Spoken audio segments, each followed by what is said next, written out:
잠재의식의 기본 원리 또는 무의식의 기본 원리라고 얘기할 수 있는데 무의식, 잠재의식 같은 용어이기 때문에 같이 이해를 하시면 될 것 같습니다. 자, 이 잠재의식 또는 무의식의 기본 원리를 제대로 이해를 한다면 우리 무의식을 어떻게 다룰 것인가 또는 우리 의식을 어떻게 성장시킬 것인가에 대해서 나름대로 지혜를 얻는 시간이 되지 않을까 하는 생각이 듭니다. 자, 요걸 한번 같이 좀 볼게요. 그러면 1번 기억을 저장한다. 이 기억을 저장한다는 개념은 태어난 이후의 기억뿐만 아니라 태어나기 이전 기억까지도 다 저장을 한다는 뜻입니다. 조금 여기서 이제 설명이 길어지는데 태어난 이후 기억은 당연히 우리는 저장을 한다라는 걸 알 수 있고요.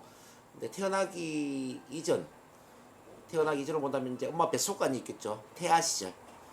태아 시절의 기억을 다 저장을 하고 있다라는 걸 이제 우리가 또 이해를 하는 게 중요한 게 뭐냐면 우리가 체면 치료를 하다 보면은 의외로 현재의 문제가 태아 시절로 가는 경우들이 참 많이 있어요. 엄마 뱃속간 5개월, 6개월이라든지 7개월, 8개월 그런 경우들이 굉장히 많이 있습니다. 그래서 그 태아 시절에 태아는 그 모든 기억을 다 저장하고 있다는 측면에서 우리 그 출산한 엄마들의 산후 관리라고 해야 되나요? 예, 이런 게 굉장히 중요한 것 같아요. 그래서 엄마가 우울증에 걸리면 아기도 좀 우울증 상태로 태어나는 경우가 많이 있고요. 엄마가 어떤 시부모와의 갈등 때문에 이제 불안 심리가 심하다. 그럼 의외로 이제 그 아기가 태어난 이후에 대인 관계라든지 이렇게 사회생활에 힘들어하는 경우들이 참 많이 있거든요. 그래서 그 임신한 엄마의 그 모든 정서들이 태아에 그대로 연결되어 있다라는 이 부분들을 좀 이해를 하시면 좋을 것 같고요. 그 다음에 이제 태어나기 이전의 기억이라면 뭐가 있을까요? 바로 이제 혈통이 있고 또 전생이 있죠. 혈통, 우리 조상들의 모든 기억들이 사실은 우리 무의식에 연결되어 있다는 겁니다. 제가 치료한 아주 재밌는 예가 있는데 하나 소개를 해드리겠습니다. 어떤 분이 이제 고향이라는 단어를 보는 순간에 막 눈물을 멈추지 못해요. 그냥 책에서 고향이라는 단어를 읽거나 대화 속에 고향이라는 단어가 나오잖아요. 그냥 눈물이 막 흘러내리는데, 그래서 이걸 이제 우리가 그 시간선 치료 기법을 통해서 혈통 치료를 했는데 쭉 올라가 보면 한 40몇 대 손으로 올라가더라고요. 근데 그게 백제의 쉽게 말하면 그 계백장군 오천길사대의 할아버지가 그 참여했던 분이었는데 아마 오천길사대에 참여하기 전에 이제 마지막으로 계백장군이 마지막으로 부모 가족들한테 인사를 하고 와라 이렇게 맥을 내렸나 봐요. 우리는 오천길사대로 출정해야 되니까 이게 마지막이다. 그러니까 고향 마을로 가서 부모 찾아뵙고 인사하고 와라. 근데 이제 그 고향을 가보니까 이미 나당연합군에 의해서 다 이제 마을이 함락이 되었고 이제 부모도 만날 수 없고 자기 배우자도 만날 수 없고 자녀도 만날 수 없는 그 상황에서 눈물을 보고 돌아오는 모습이었어요.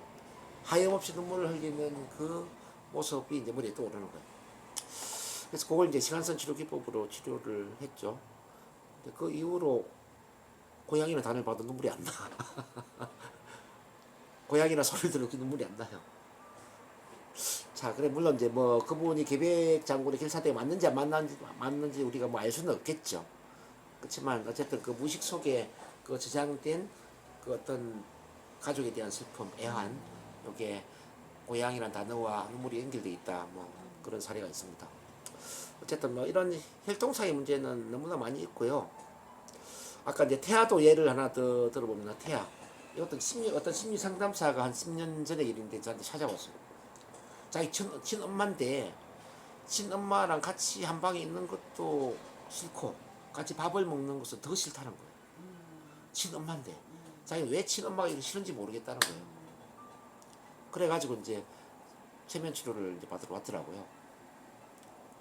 근데 그 엄마가 싫은 것과 관련된 최초 원인을 찾아가 보니까 뱃속 안으로 가는 거예요. 엄마 뱃속 안. 엄마 뱃속안 그것도 7개월. 근데 문제는 뭐냐면 내가 뱃속 안에 있는데 엄마가 다른 남자를 만나가지고 바람을 핀 거예요. 뱃속 안에 있는 그 아기 입장에서 엄마가 다른 남자랑 막 이렇게 관계를 맺는 이게 너무 치욕스러운 거지. 너무 수치스러운 거죠. 근데 그 상태에서 가능할까?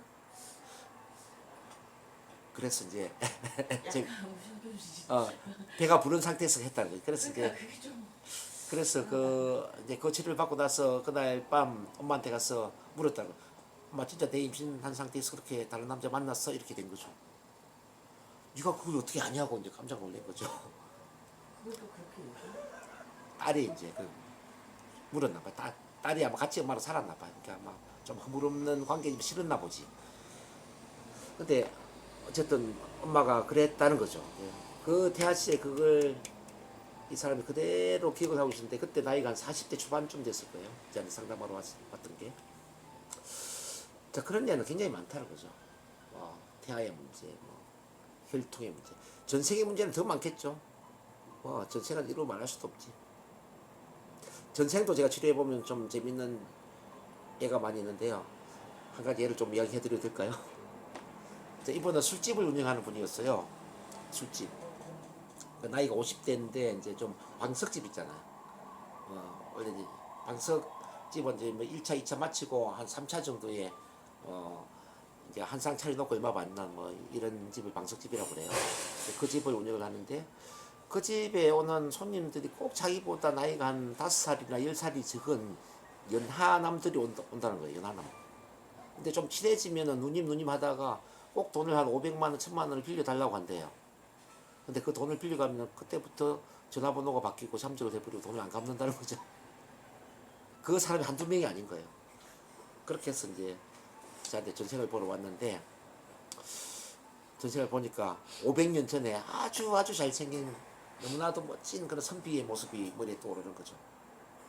이분이 근데 너무너무 잘생기다 보니까 그 기생집에 갔을 때 기생들이 돈을 받고 술을 주는 게 아니라 제발 우리 집에 오라고. 우리 집에 오면은 그냥 내가 공짜로 술 줄 테니까 내가 돈까지 주겠다고. 그렇게 서로 기생들이 데려가는 거예요. 처음에는 그게 미안했는데 뭐 어느 술집이나 다 기생들이 그렇게 자기한테 돈도 주고 술도 주니까 이게 당연한 모양이다 하고 돈을 넙죽넙죽 받았대요. 자기 이제 와이프한테 주고 뭐 이렇게 했는데 나중에 나이가 들어서 보니까 이 기생들의 종말이 인생 종말이 너무 불행하더라는 거죠. 아주 가난하게 살고 병들어 이렇게 죽어가는 모습을 이제 보면서 야 내가 잘못했구나. 다음 생에 내가 태어나면은 이번에 빚진 걸 내가 꼭 갚아야 되겠네 이렇게 하고 죽었다는 거죠. 근데 이번에 술집에 와서 돈 빌려가서 안 갚는 그 연하남들이 전부 그 기생들이었다는 거죠. 그래서 어쨌든 그 돈 빌려간 연하남에 대한 뭐 마음의 문제나 뭐 서운함, 억울함 이런 것들이 이제 사라지게 됐는데요. 이건 뭐 그런 전생에는 너무나 많이 있습니다. 최근에 전생 같은 경우는 시몬의 딸이 그 소현 왕후죠. 제가 우리 유튜브에도 한번 올려드린 적이 있는데 이분은 어떤 분이냐면은 자기가 이제 시집도 안 가고 천재 시절에 이제 자기 오빠가 애를 한 명 놓고 이제 그 올케가 죽어버린 거예요. 그러니까 이제 결혼한 2년 만에 올케가 죽었죠. 그래서 이제 그 오빠의 딸을 자기가 키우면서 오빠도 뒷바라지하고 그 조카도 뒷바라지하면서 한 20년을 살아온 거죠. 근데 이제 이 애가 크다 보니까 이제 그 자기 아버지가 이제 새엄마랑 결혼했는데 새엄마 쪽으로 가서 이른바 이제 키워줘 고모를 배신을 한 거예요. 주식을 해서 한 40억을 벌었다네 조카가. 그래서 그 40억의 돈 중에 한 30억을 자기 친아빠한테 갖다 주니까 그 아빠랑 결혼한 그 새엄마가 이제 아들을 이제 데려가는 거예요. 고모한테 살지 못하고 자기한테 살게끔. 근데 고모 입장에는 엄청 배신감을 느꼈겠죠. 내가 왜 이렇게 조카를 키워놓고 오빠도 뒷바라지 했는데 이렇게 내가 배신을 당해야 되지. 너무 마음이 힘들어서 여기 이제 온 거죠. 그래서 체면을 걸어보니까 이제 조선시대 세종대왕의 왕비 소현왕후의 전생을 살았더라고요. 근데 소현왕후를 보면은 그렇지 않습니까? 그게 자기 그 친정집에 멸문지하를 당하잖아요. 태종 이방원이 다 죽여버리잖아요. 그러면서도 본인은 어쩔 수 없이 그 멸문지하 되는 자기 친정집을 바라보면서 어떻게 하지도 못하고 그 세종대왕 왕비로 이제 살아가잖아요. 친정집에 대한 그 미안함이 많았겠죠. 그래서 지금 그걸 보고 현생을 보니까 이해가 되는 거죠. 그때 내가 정말 친정집 오빠한테도 미안하고, 조카한테도 미안하고, 정말 미안했는데, 그때 내가 미안함을 오빠의 아들 조카를 내가 키우고, 오빠를 뒷바라지 하면서 미안함이 가르마를 감나? 이렇게 이해가 되는 거죠. 그러니까 이제 오빠가 더 이상 서운하지도 않고, 떠나간 조카도 서운하지도 않은 거죠. 그게 이제 올해 5월달에 본 전생이거든요. 너무 절묘하지 않나요? 그거 참. 근데 소현왕후 전생이 아니었다면은 그게 설명이 안 되죠. 근데 소현왕후 전생을 살았다면은 그럴 수 있겠다. 어쨌든 이제 이런 전생에는 참 많이 있는데 이와 같이 이제 기억을 저장합니다.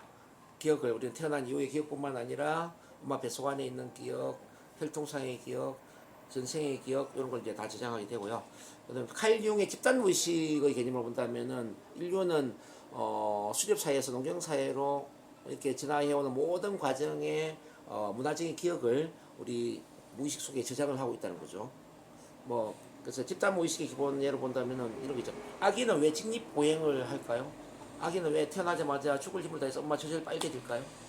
이거는 어디서 배웠을까요? 집단 무의식에 저장되어 있는 기억이라고 볼 수 있는 거죠.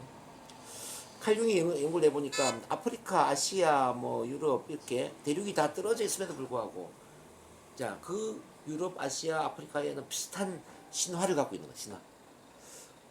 우리 대한민국에 단군 신화가 있는 것처럼 유럽에는 유럽만의 신화가 있고요. 아프리카 다 신화가 있는데 근데 그 신화의 내용들이 비슷한 거야. 줄기가. 왜 이렇게 비슷할까? 분명히 어떤 그 이동 경로도 없었는데 말이죠. 비슷한 신화를 만든 힘은 어디 있을까? 이제 이게 참 물음표였고요.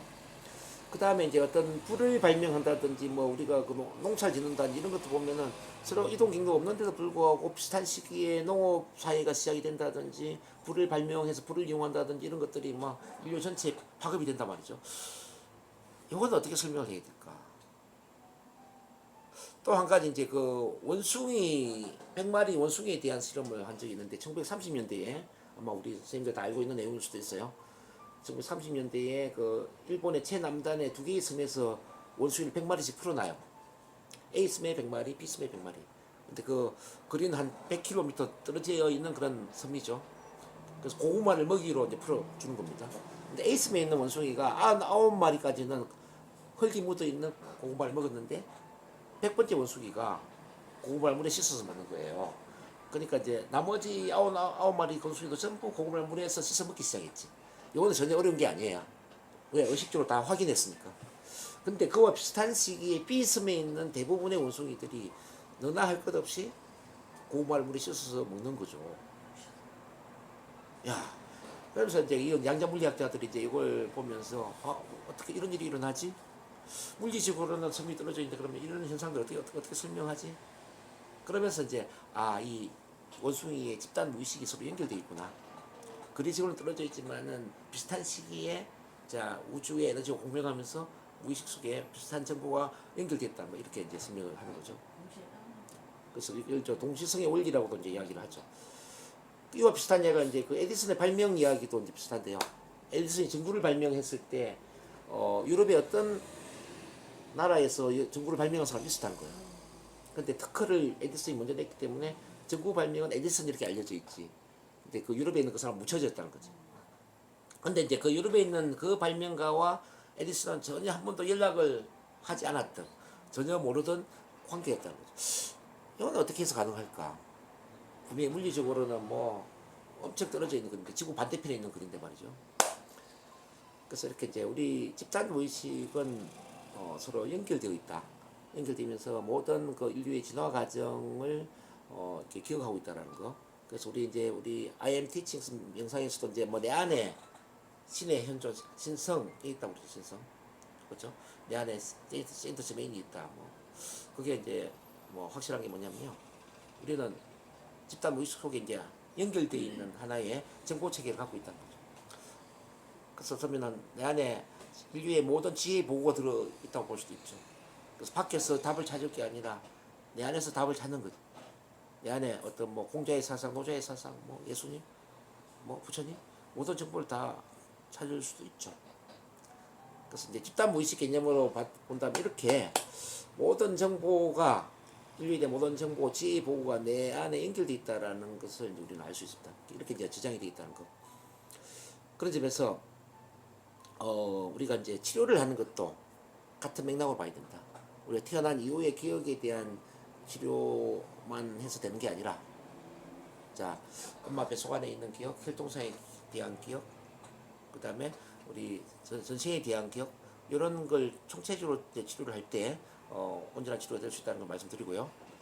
그 다음에 집단 무의식에 문제가 생기면은 이 사회 체계 자체가 문제가 생긴다는 걸 우리는 알 수가 있는 게 뭐냐면, 일례로 그 2차 세계대전 아우슈비츠 수용소에 600만 명을 학살한 그 힘이 히틀러 사람의 힘이냐, 아니면 히틀러의 생각이 동조한 전체 그 독일 민족의 힘이냐, 이걸 이제 우리 따져볼 필요가 있거든요. 만약에 히틀러가 아무리 그 뭐 유태인의 학살을 지시를 했다 하더라도 대다수의 독일 국민들이 그 반대를 했다면, 즉 집단 무의식이 반대를 하고 있었다면 그런 일은 일어나지 않겠죠. 자, 그렇게 본다면 이제 우리나라에도 뭐 그래서 성수대교 이제 뭐 붕괴라든지, 또는 뭐 이전에 세월호 뭐 참사라든지, 또 용산에 이번에 대참사 이런 이제 참사를 본다면 이 참사는 왜 일어나느냐를 한번 생각해 볼 수 있겠죠. 그러니까 대한민국의 대다수의 국민들의 집단 의식이 어떤 뭐 사고, 또는 뭐 이기주의, 뭐 자기중심주의, 뭐 대충 뭐 돈 벌자는 어떤 편법, 그런 의식이 충만하기 때문에 어떤 그런 사고를 불러들였다, 뭐 그렇게 이해를 할 수도 있죠. 뭐 인디언으로 본다면 인디언의 기구제를 지낼 때 비가 오는 이유가 뭐냐, 이것도 한번 생각해 볼 수 있어요. 왜 인디언들이 기구제를 지내면 비가 올까요? 그러면 이제 우스개로 이렇게 이야기해. 비 올 때까지 기구제 지내니까 이렇게 이야기하는데, 사실은 이제 그 인디언들의 집단 의식이 비에 대한 100%의 어떤 기원, 확신, 믿음, 그런 집단 의식의 에너지를 만들면서 비를 끌어당겼다고 우리가 이제 이렇게 볼 수 있지 않을까요? 그래서 이제 세상을 변화시키는 힘은 사실은 우리 집단 무의식의 에너지 장을 바꾸는 것이다.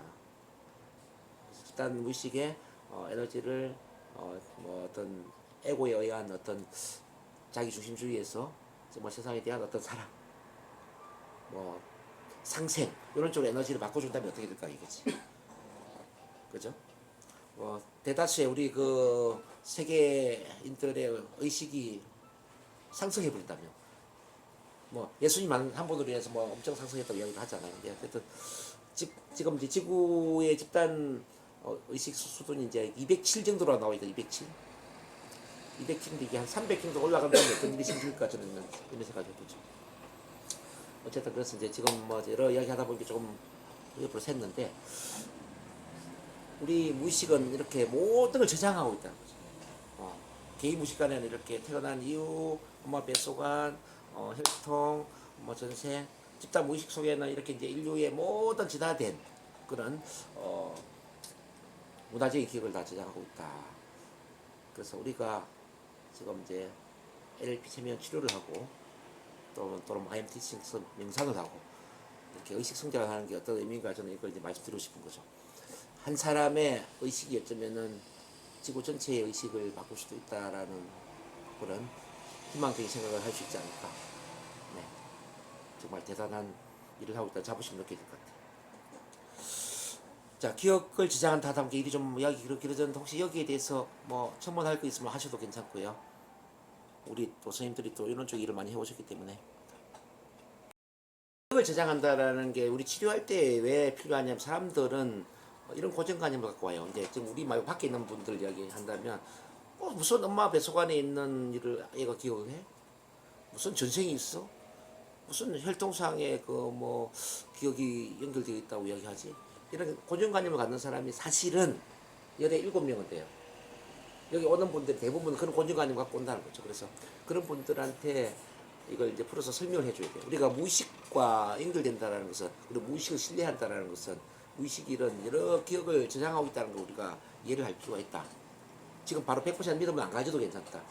그럼에도 불구하고 엄마 뱃속 안에 있는 그 태아 시절의 기억, 그리고 전생의 기억, 혈통상의 기억, 심지어 집단 무의식의 그런 기억이 뇌하고 연결되어 있구나. 이런 거 우리가 믿고 신뢰할 때 치료가 훨씬 빨라질 수 있습니다. 이렇게 무의식을 신뢰할 수 있겠습니까? 질문을 해야죠. 특히 이제 우리가 그 시간선 치료를 할 때 이게 참 중요하거든요. 시간선 치료는 어떤 지금 현재 문제의 원인이 태어난 이후에 있을 수도 있지만 어쩌면 태어나기 전에 태아 시절이나 엄마 앞에서 저기 전생 혈통이 있을지도 모릅니다. 근데 나는 그런 거 믿지 않기 때문에 태어난 이후에 무조건 있을 것이라고 믿고 치료를 한다면 어쩌면 전생 혈통상에 있는 그 체조 사건이 오류를 범할 수가 있다. 그럼 체조 사건이 아닌 걸 치료하기 때문에 치료 효과가 떨어질 수도 있다. 그래서 이거는 이제 직관을 가지고 하는 겁니다. 직관의 느낌을 가지고 하는 거기 때문에 의식의 모든 판단을 내려놓고 그냥 직관의 느낌을 한번 대답을 해주면 좋을 것 같다. 혹시 지금 현재 우울증의 원인이 태어나기 이전일까요? 이후일까요? 자, 그랬을 때 어느 쪽 같아요? 이렇게 묻는 거죠. 태어나기 이전인 것 같아요. 그래요. 뭐 태어나기 이전이면은 엄마 뱃속 안일까요? 뱃속 밖일까요? 뱃속 안. 뱃속 밖이라면 그러면은 혈통일까요? 전생일까요? 이렇게 이제 물어가는 거지. 그러면 이제 전생이라면은 여러 생들이 있을 텐데 지금부터 이제 1생, 2생 쭉 그것을 올라간다면 한 5생 이상이 될 것 같아요. 5생 이후가 될 것 같아요. 그거 약간 다우징이랑 똑같은데요, 그렇죠? 이렇게 이제 그슬 올라가는 거지. 네. 내가 참 시간선 치료 가르쳐 줬나요? 네. 그럼 시간선 치료할 때 내가 설명했겠네. 이거. 아니요, 재밌어요 지금. 잘 모르니까. 아니 근데 중복해도 어차피 다 네. 잊어버리고 있고 우리는 다시 기억을 하니까 몰라요. 다시 매번 처음 하신 것처럼 네, 하시면 될거 하시면 좋을 것 아, 같아요. 그래요? 근데 약간 다우징은 그렇게 하면서 이게 5년 이하에 있을까요? 5년 전에 있을까요? 그러면서 이렇게 근육 테스트 하는 거잖아요. 그래서 5년 전이다, 5년 이후다 이렇게 그죠? 그런 걸로 쓰진 않고 약 고르는 데다가 한정을 줘가지고 하루에 몇 번 먹냐 이런 거 할 때도 그걸로 하거든요. 사실 우리는 메커니즘 똑같은 거예요. 그러니까 넓은 범주에서 계속 좁혀오는 거지. 네. 네. 쭉 좁혀면서 그러면은 그 5생 이후 그러면은 뭐 3생 이전일까 이후일까요? 3생 이전 그러면은 뭐 1생 2생일 수 있겠네요. 그럼 1생일까요? 2생일까요? 2생. 좋아. 2생으로 가보자. 하나 둘 셋. 이제 이런 식으로 가는 거지. 이런 식으로 이제 그 체초석을 찾아낸다 말이지. 그거를 다우징으로 맞춰서 찾으면 진짜 더 좋겠다. 이게 시간선 치료에서 이게 중요하게 쓰이는 거거든요. 뭐 만약에 어. 태아 시절이라면 엄마 뱃속 안에서 보통 영혼이 들어가는 시기가 태아 3개월 정도니까 그럼 3개월에서 10개월 사이가 되겠는데요. 좋아요. 그럼 3개월에서 10개월 사이 중에 어떤 달이 맞는지 한번 찾아보겠습니다. 저 6개월 기준으로 6개월 이전일까 이후일까요? 이렇게 묻는 거죠. 그래서 이렇게 다우징하잖아요. 6개월 이전 그러면 3개월 4개월일까요? 5개월 6개월일까요? 5개월 6개월 5개월일까 6개월일까요? 5개월 이렇게 찾아가는 거죠. 이 시간선 치료를 예. 약간 근육 테스트 비슷하게 좀 적용하면 더 재밌을 것 같아요. 그것도 그렇고 이제 이걸 손가락 반응 가지고도 해요. 그게 손가락 반응이 금방이에요. 그래가지고 이제 역사님 뭐라고 하냐면 전생을 네. 그 바이알 그 저기로 만들어가지고 전생을 찾는 걸 할까 보다 그러시더라고요. 그 임상회 하셨을 때 그렇게 그 내담자들이 다 그걸 딱 얘기하나요? 그 힘들어하거나 얘기 그 하나. 이야기를 못하는 사람도 있는데 그런 경우는 이제 10명 중에 한두 명 손가락 반응을 보여주거든요. 그러니까 손가락 반응을 가지고 자 얘라는 느낌이 들면 오른쪽 손가락이 움직여집니다. 오른쪽 아니오는 집게손이 움직입니다. 이런 식으로 이제 뭐 그렇게 해서 시작하는 거죠. 그래서 처음에 테스트 해야지. 나는 남자입니다. 뭐 이거 완전 금반응이네요. 뭐 네. 여자입니다. 만약에 이거 이렇게 되겠죠. 네. 그래서 이제 그 태어나기 이전이 맞다면은 반응 보여주세요. 그러면 이렇게 되는 거지. 태어나 이전. 뭐 태어나 이전에 전생이면 반응 좀 보여주세요. 이렇게 이제 체크가 된 거죠. 이게 손가락으로 갖고 이제 빙의령도 이렇게 체크돼요. 내 몸 안에 다른 존재가 있다면 반응 보여줍니다. 이렇게. 뭐 다른 존재가 이런 저 친척과 관련됐다. 가족 친척과 관련이 되었다는 느낌이 들면 반응 보여주세요. 이렇게. 뭐 남자 영혼이다. 반응 보여주세요. 남자. 뭐 나이가 뭐 20대 30대면 반응 보여주세요. 뭐 이런 식으로 찾아가는 거지. 그렇게 해서 나중에 이제 하나 둘 셋 띵 하고 가면 이제 빙의령이 나오죠. 그거 근육 테스트랑 진짜 이렇게. 그래서 이제 우리는 손가락 테스트를 많이 해요. 손가락. 그게 똑같은 거예요. 근데 약간 다른 게 뭐냐면요. 이거는 이제 손가락으로 하는 거는 내 의지가 들어갈 수 있잖아요. 그런데 이거 근육 테스트는 의지가 안 들어가잖아요. 약간 차이가 약간 있죠. 그러니까 이게 이 방법은 진짜 직관. 직관으로 이렇게 유도하는 건데, 근데 직관을 내가 의식이 살아있으면서 통솔하면 좀 약간 그렇게도 했고 예를 들어서 물었는데 잘 몰라. 이제 교수님께서 본인 잘 모르시는데 저는 그거 같은데 하고 유도를 할 수도 있지. 같이 하면서 근육 테스트 하면서. 네, 그 힘들어하면 그렇게도 해줘도 되고. 네, 어쨌든 뭐 요 손가락부터 야, 해서 뭐 되게 재밌다. 다 가능하죠, 그는. 엄청 재밌네요. 그래서 어쨌든 통합이 되네요, 통합이.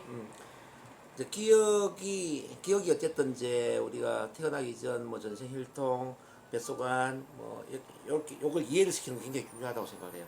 그래 고정관념이 없어지고 무의식에 대한 신뢰가 생기고 무의식과 라포가 형성이 되거든요. 그때부터 치료가 이제 시작이 되는 거지. 그래서 이제 기독교관을 강하게 갖고 있어서 이제 전생을 부정하거나 이런 경우는 그걸 이해를 잘 시켜야 돼요.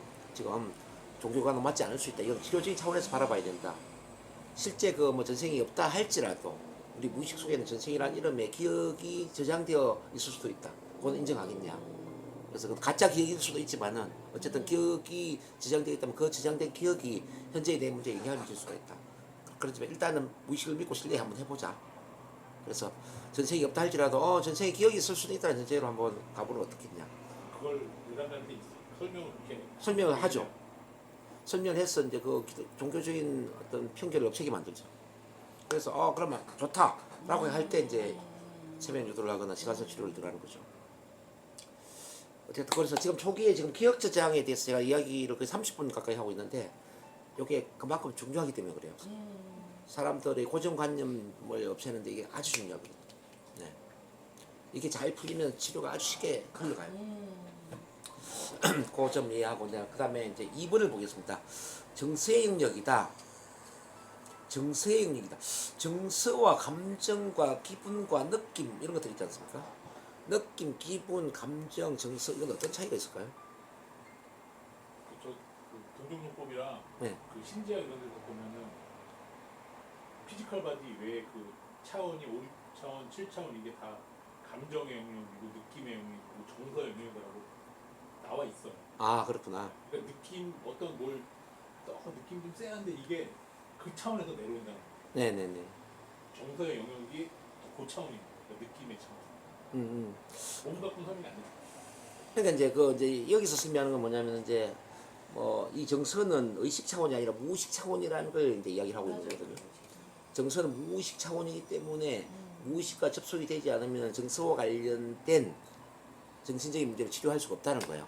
그럼 이제 정서와 관련된 정신적인 문제가 뭐냐면 뭐 우울증이라든지 불안증이라든지 공황장애라든지 뭐 불면증, 뭐 공포증, 뭐 대인 공포증 참 많잖아요. 우리가 치료하는 대부분이 정서와 관련된 그런 정신적인 문제잖아요. 근데 이게 의식 차원에는 치료가 안 된다는 이야기. 왜냐면 무의식 차원이기 때문에. 그래서 이제 이런 정서와 관련된 정신적인 문제를 해결하기 위해서는 반드시 이제 체면이나 NLP나 뭐 시간선 치료나 또는 명상이나 이와 같은 이제 무의식을 접속할 수 있는 상태에서 치료가 가능하다. 요걸 이제 우리가 이제 좀 이야기를 할 수가 있고요. 그다음 신체적인 질병도 이제 공부를 해보면은 대부분 이 정서와 관련된 문제들이 많아요. 병원에서 치료할 수 있는 것은 30% 이하이고 70% 이상은 마음의 정서와 관련된 문제다 이렇게 우리는 이제 이야기를 하죠. 뭐 예를 들어서 암이라는 것도 보면은 치료해 보면 암의 원인이 뭐 실제 신체 자체의 문제보다는 뭐 외로움이라든지 우울증이라든지 어떤 박탈감이라든지 여기서 온단 말이죠. 뭐 심지어 당뇨라든지 고혈압이라든지 뭐 대사증후 이것도 보면은 결과적으로 마음의 스트레스에 시작되는 경우들이 대부분 아닙니까? 스트레스를 심하게 받다 보니까 탄수화물에 중독이 되는 거죠. 그럼 탄수화물만 줄이는 게 아니라 그 스트레스와 관련된 마음의 문제를 해결함으로써 탄수화물 줄일 수 있는 이런 게 병이 될 때 이제 당뇨 고혈압도 없애고 뭐 대사증후군 그런 것도 이제 다이어트 관계 이게 해결될 수 있다고 저는 보는 거죠. 그런 점에서 이제 이 정서와 관련된 정신적인 문제 또는 신체적인 문제를 해결하는 것은 굉장히 중요한데 여기에 뭐 약물 치료라든지 그냥 일반 심리 상담으로는 한계가 있다는 거예요. 그래서 우리가 다루는 이 NLP나 체면이나 또 명상이나 시간선 치료 이런 것들이 유용하다. 자, 그 말씀을 드립니다. 3번에 이제 모든 기억을 조직화한다. 자, 우리 무의식은 모든 기억을 조직화해서 어떤 것은 분리를 시키고 어떤 것은 연합을 시킨다라고. 이건 NLP 개념을 다시 이해를 해본데, 분리는 마치 강건너 불 구경하는 것처럼 멀찍이 떨어져서 내가 아닌 남의 일처럼 바라보는, 이게 이제 분리였죠. 디소시에이션. 또 연합은 어소시에이션. 내가 주인공의 관점에서 몰입하고 집중하고 그 감정을 고스란히 느끼는, 감정이입을 하는 이 단계를 이제 연합이라고 했습니다. 그래서 사람마다 어떤 것을 분리하고 연합하는 이 조직 시기가 다르다는 거죠. 그래서 분리 연합의 이것도 이제 조직화가 다르다면, 또 한 가지 이제 시간선 치료 개념으로 본다면은, 과거의 기억이 어떤 사람은 머리 앞쪽에 있고 어떤 사람은 머리 뒤쪽에 있단 말이에요. 다르구나. 예를 들어서 잠깐 눈 감아 보실래요? 오늘 아침에 일어나서 가장 먼저 한 일이 뭔가 한번 생각을 해볼까요? 아침에 일어나서 화장실을 갔거나 물을 마셨거나 또는 뭐 어쨌든 핸드폰을 봤거나 뭐 있겠죠? 기억나세요? 그 기억이 머리 뒤쪽에서 나는지 머리 앞쪽에서 나는지 한번 체크해 보겠습니다. 머리 앞쪽 고개 갔다 갔다 가세요. 머리 뒤쪽 고개 갔다 갔다 갑니다. 머리 뒤쪽. 오케이. 거기에 기억의 점을 하나 찍으세요. 기억의 점에서 점을 하나 찍습니다. 조금 더 멀리 가볼게요. 우리 지난주에 우리 전어회도 먹고 막 이렇게 참 좋은 재밌는 시간을 보냈어요. 우리 유상숙 선생님이 맛있게 저녁을 사셔가지고 맛있는 저녁 식사를 했는데, 그거 기억나시죠? 그것도 같은 방향인가요? 같은 방향이 조금 멀어지는 느낌 들지 않나요? 두 번째 점을 찍으세요. 두 번째 점. 이게 이제 두 번째 기억의 저장소예요. 아주 멀리 한번 가보겠습니다. 올 우리가 3월달에 용산에서 처음 만났을 거예요. 제가 처음 용산에 LLP 특강을 가면서 강의했던 기억이 나요. 그날 일을 기억할 수 있을까요? 그것도 같은 방향인데 조금 더 멀어지죠? 자, 세 번째 점을 한번 찍어보겠습니다. 이제는 아주 멀리 한번 가보겠습니다. 우리 대학 졸업식 기억나시죠? 대학 졸업, 대학 입학식도 좋고 뭐 어쨌든 20대에 대학을 졸업했던 그 순간에 집중을 한번 해봅니다. 자, 그거는 더 멀어질 거예요.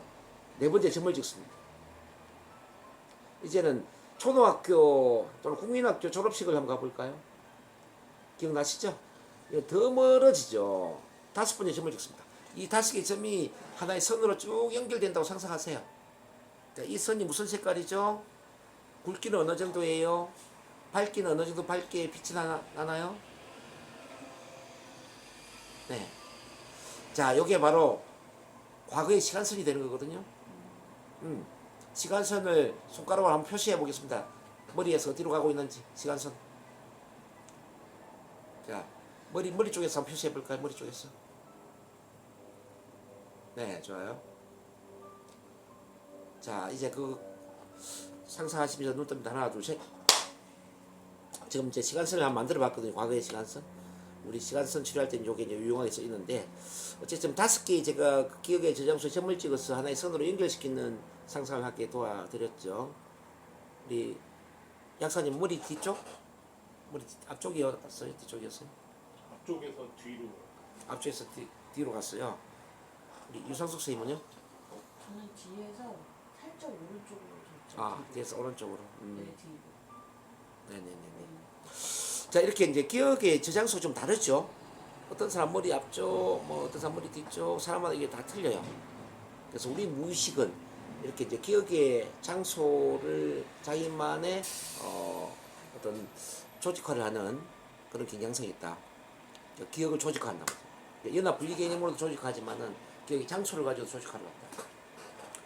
이 개념을 이제 이해를 하시면 되겠습니다. 4번, 5번, 6번을 같이 한번 풀어보겠습니다. 원치 않는 부정적인 정서를 억압한다.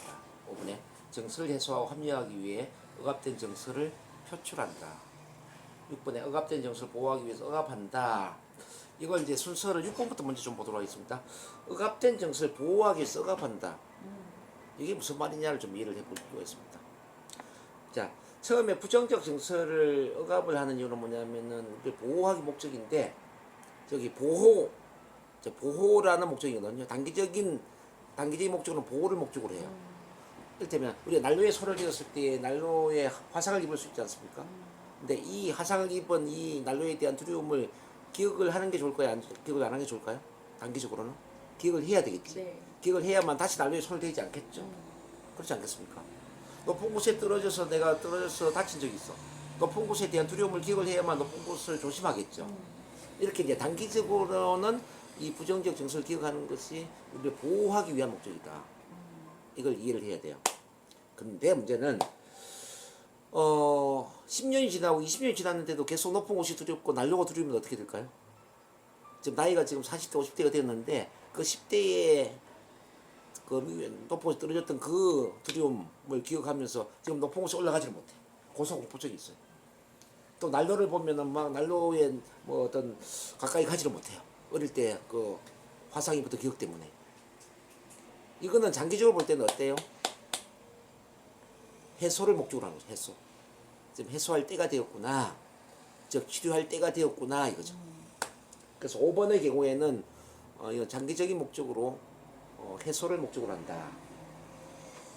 이게 구분 되십니까? 단기적으로는 보호를 위해서 기억을 하지만 억압을 했지만은 장기적으로는 해소할 때가 되었다는 거죠. 그래서 여러분들이 이제 상담을 할 때 이렇게 이야기해 줘야 돼요. 엊그제 제가 발표하다 떨었는데요. 그래서 긴장되고 떨려요. 아, 그건 좋은 일이에요. 그러니까 발표 준비를 많이 하고 앞으로 발표를 잘하게 되겠네. 이렇게 이제 푸는 게 좋겠지만 한 20년 전에 뭐 학교 다닐 때 그 발표 불안 때문에 지금 긴장되고 떨려요. 불안해요. 이렇게 얘기한다면 아, 그럼 치료를 하셔야 되겠네요. 지금 치료할 때가 됐네요. 이렇게 이야기를 하는 게 맞겠죠. 이해되시나요? 그래서 단기적인 거는 치료의 목적이 아니다라는 걸 아셔야 되고 장기적인 거는 치료할 때가 되었다. 해소할 때가 되었다. 구분을 해줘야 된다. 근데 이제 일반 심리 치료에서는 뭐라고 얘기를 하냐면 단기적으로 우리가 어떤 정서적인 단기적으로 억압을 하는 거는 보호를 하는 게 맞지만 네. 이게 장기화될 때는 보호가 아니라 이거는 나한테 방해를 하는 거기 때문에 해소를 목적으로 한다. 만약 그 해소를 해야 되는데 해소를 안 해. 그럼 4번으로 가는 거죠. 원치 않는 부정의 정서를 계속 억압을 함으로써 억압은 엉어리가 되고 엉어리는 한이 되고 한은 화병이 되겠죠. 그렇겠죠. 그럼 뭐 이 화병과 관련된 게 보면 대부분 뭐 심리적인 문제, 신체의 문제와 연결된 게 화병 아닙니까?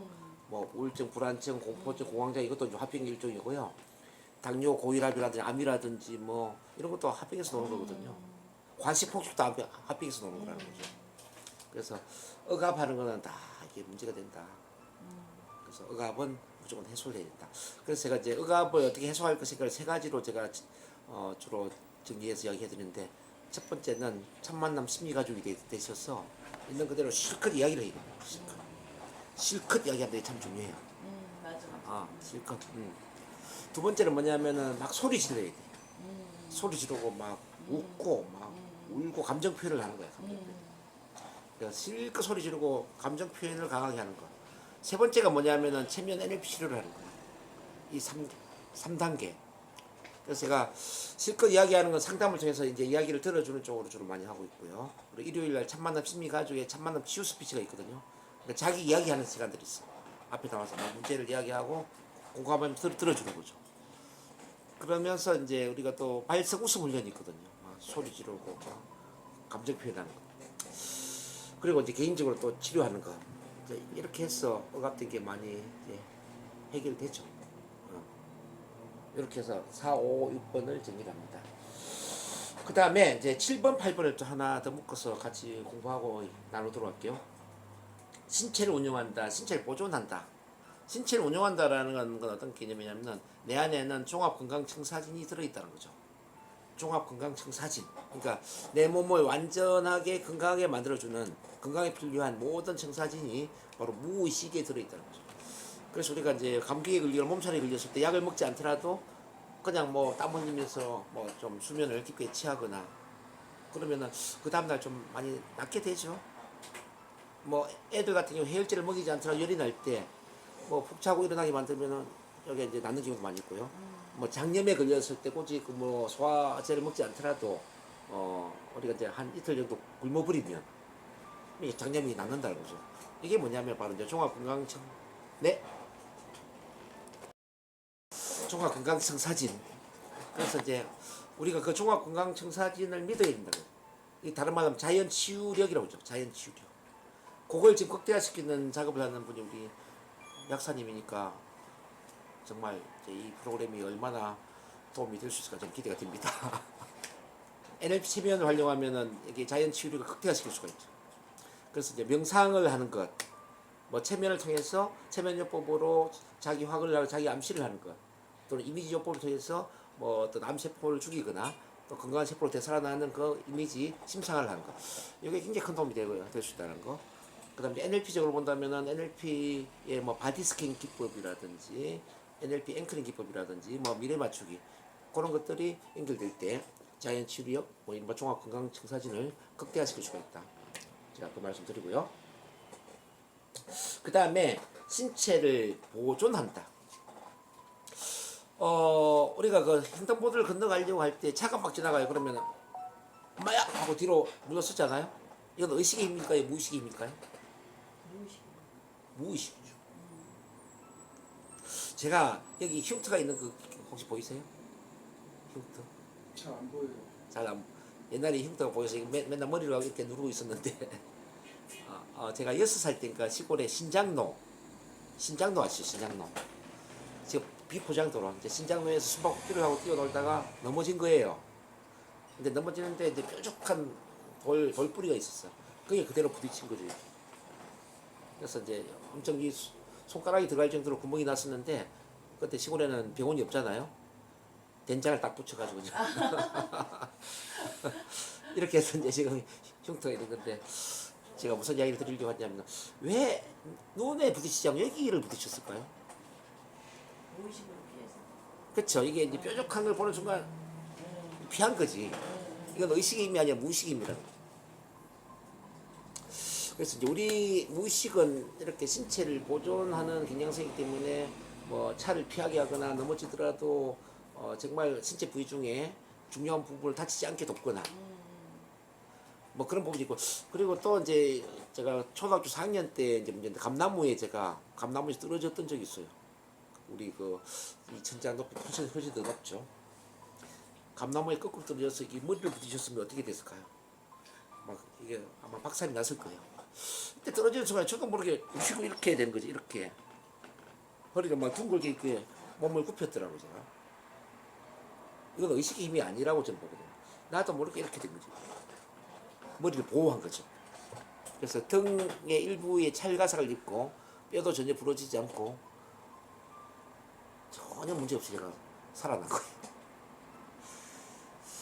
나를 살린 힘이 어디에 있었을까 그때는 몰랐죠. 지금 와서 보면 이제 이 무의식은 나를 보존하려고 한다.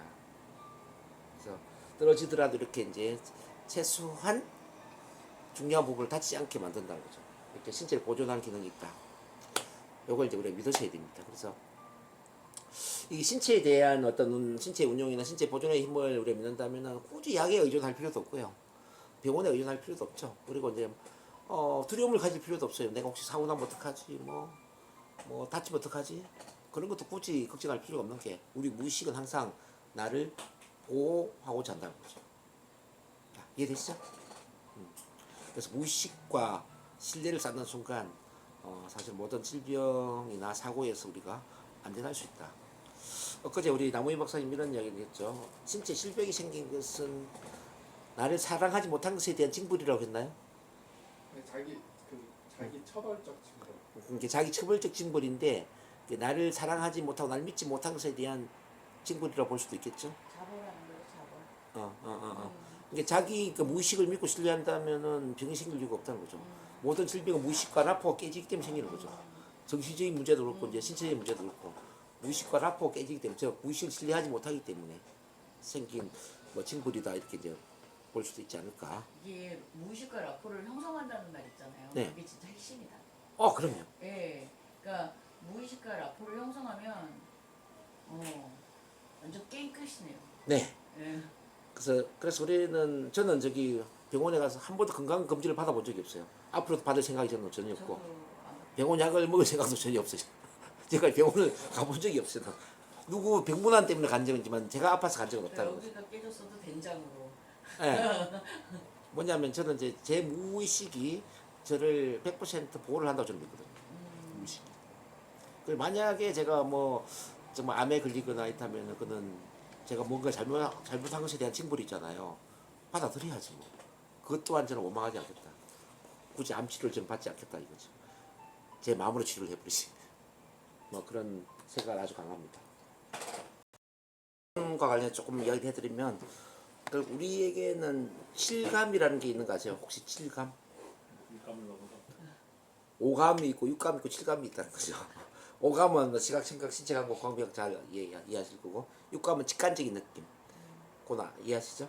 이제 칠감은 뭐냐면은 자아에 대한 감각이거든요. 자아, 나에 대한 느낌. 내가 나를 어떻게 생각하느냐. 예를 들어 우리 유상수 선생님이 나는 신이다, 나는 사랑이다. 이게 신적인 존재로 생각하느냐. 나는 문제 있는 사람이고 나는 부족한 사람이고 나는 필요 없는 사람이고 나는 죽어야 되는 사람이고 이렇게 에고에 입각해서 자기를 바라보느냐. 이게 이제 굉장히 중요한데 세상의 뭐 어떤 자아에 대한 감각은 저는 어떤 뭐 우리 세인트 주메인의 명상처럼 I am teachings에서 이야기하는 나는 신이다, 나는 사랑이다 그런 감각으로 나는 생각을 해요.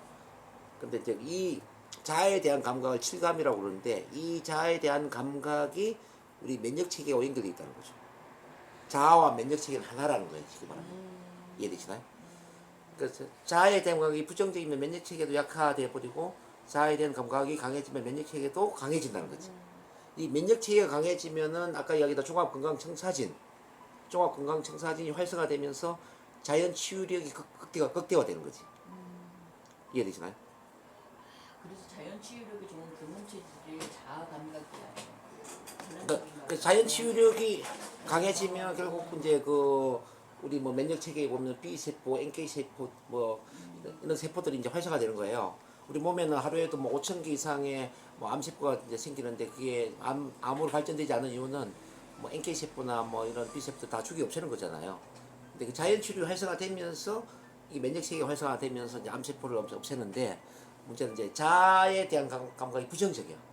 나는 뭐 죽어야 되고 뭐 나는 쓸모없는 인간이고 뭐 이렇게 이제 우울증, 불안증, 뭐 공황 장애를 갖고 있는 분들이 대부분 그런 사람들이잖아요. 이게 자아에 대한 감각이 이렇게 이제 부정적으로 바뀌어 버리면 면역 체계도 이제 약화돼 버리고 당연히 암 세포를 막지 못하겠죠. 그러니까 몸 안에 약한 부분에 이제 암이 활성화되는 거죠. 그래서 이제 마음으로 몸을 치유한다라는 기본 개념의 원리는 뭐냐면은 이 자아에 대한 감각, 실감을 활성화시키는 거예요. 이른바 제가 뭐 I am teachings 명상만 해도 이거는 충분히 암에서 회복될 수 있다 이런 믿음 생기고요. 우리 NLP에서 이야기하는 이제 뭐 자기를 온전히 사랑하게 도와주는 거, 온전히 사랑할 수 있도록 뭐 과거에 좋았던 걸 앵커링 시키고, 그다음에 자신에 대한 존재감을 일깨워주고, 또 미래의 어떤 의미 있는 비전, 사명을 찾게 만들어주고, 자 이런 과정. 그렇게 되면서 이제 실감이 활성화되겠죠. 실감이 활성화되면 자아가 긍정적으로 바뀌고 면역 체계는 활성화된다. 그래서 종합건강청사진에 해당되는 이런 자연 치유력이 극대화된다. 뭐 이렇게 설명할 수 있어요. 그래서 결과적으로 사랑이 모든 걸 치유한다라는 거죠. 사랑이 모든 걸 치유한다. 사랑의 결핍은 모든 질병을 만들기도 하지만, 자 사랑의 충만함은 모든 질병을 치유하는 힘이 있더라. 그래서 어떤 명상요법이나 뭐 지금 저희가 하는 NLP 체면요법이 당연히 도움이 된다고 저는 보죠. 네, 사랑의 힘을 키워주는 거죠. 자, 그걸 이제 참고로 설명을 좀 해드렸고요. 그 다음에 이제 중요한 걸 한번 다뤄보겠습니다. 후보는 고도로 도덕적인 존재. 자, 무의식은 고도의 도덕적인 존재다. 이걸 참 잘 이해를 해야 되거든요. 우리 치료에 굉장히 많이 도움이 될 수 있는데, 이걸 다르게 쉽게 설명하면 이렇게 설명할 수 있어요. 이건 객관적인 도덕성이 아니에요. 자, 우리 무의식은 주관적인 도덕성을 고수하려는 경향성이 있다. 지키려는 경향성이 있다. 마치 어릴 때, 자, 결혼해가지고 엄마가 엄청 고생을 해요. 엄청 고생을 해. 맨날 아버지한테 얻어맞고, 아버지는 술 먹고 주정 부리고, 엄마가 모든 일을 다 도맡아 하면서 그냥 노예 생활처럼 해요. 그런 엄마를 보고 자란 딸은 어떤 생각을 하게 될까요? 야, 결혼은 미친 짓이다. 여자가 결혼하는 것은 학대받는 것이고, 여자가 결혼하는 것은 노예 생활하는 것이고, 결혼하면 안 되겠네. 그럴 수 있지 않을까요? 근데 이 어릴 때 생각했던 결혼은 미친 짓이다, 결혼하면 안 된다는 이 주관적인 도덕성이 나이가 30대가 되고 40대가 되더라도 바뀌지 않는다라는 거죠. 그래서 30대가 넘어서 결혼할 나이가 훨씬 지났는데 불구하고 청바지에 티셔츠를 입고 다니고 커트머리를 하면서 화장도 안 하고 전혀 어떤 여성적인 매력이 없는 그런 상태에서 나는 왜 이렇게 여성적 매력이 없을까? 왜 나 결혼을 안 하려고 하지? 결혼에 왜 관심이 없지? 이런 생각하는 사람들이 있다는 거죠. 저는 그런 분들 많이 치료를 했거든요. 또 이런 분들이 있어요. 겉으로 돈을 많이 벌어야 되는데 돈을 엄청 벌어야 된다고 생각을 해. 근데 자기도 모르게 돈을 많이 버는 것은 탐욕스럽고 돈을 많이 번다라는 것은 누군가한테 사기를 치거나 누군가를 이용한다라는 것이 될 수 있기 때문에 돈을 많이 버는 건 옳지 않은 일이야. 이런 생각을. 그 생각하는 사람은 돈을 많이 벌 수 있을까요? 벌 수 없을까요? 아마 벌기 힘들겠죠. 또 제가 치료하는 사람 중에 이제 이런 분이 있었어요. 나는 여성적이고 싶지 않아. 여성적이라는 것은 뭔가 남자한테 이용당하는 것 같아. 그래서 뭐 옷도 항상 그 남자처럼 입고 다니고 그리고 잘 씻지도 않아. 화장도 안 해요. 근데 왜 그랬냐, 제가 이걸 치료해 보니까 중학교 2학년 때 그 경기도 포천시에 포천에 보면은 군부대가 많이 있지 않습니까?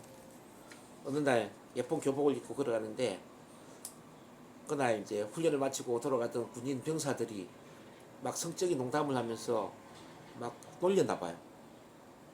근데 중학교 2학년 사춘기 시절에 그 어떤 성적인 농담의 대상이 되었으니까 얼마나 수치스러웠겠습니까?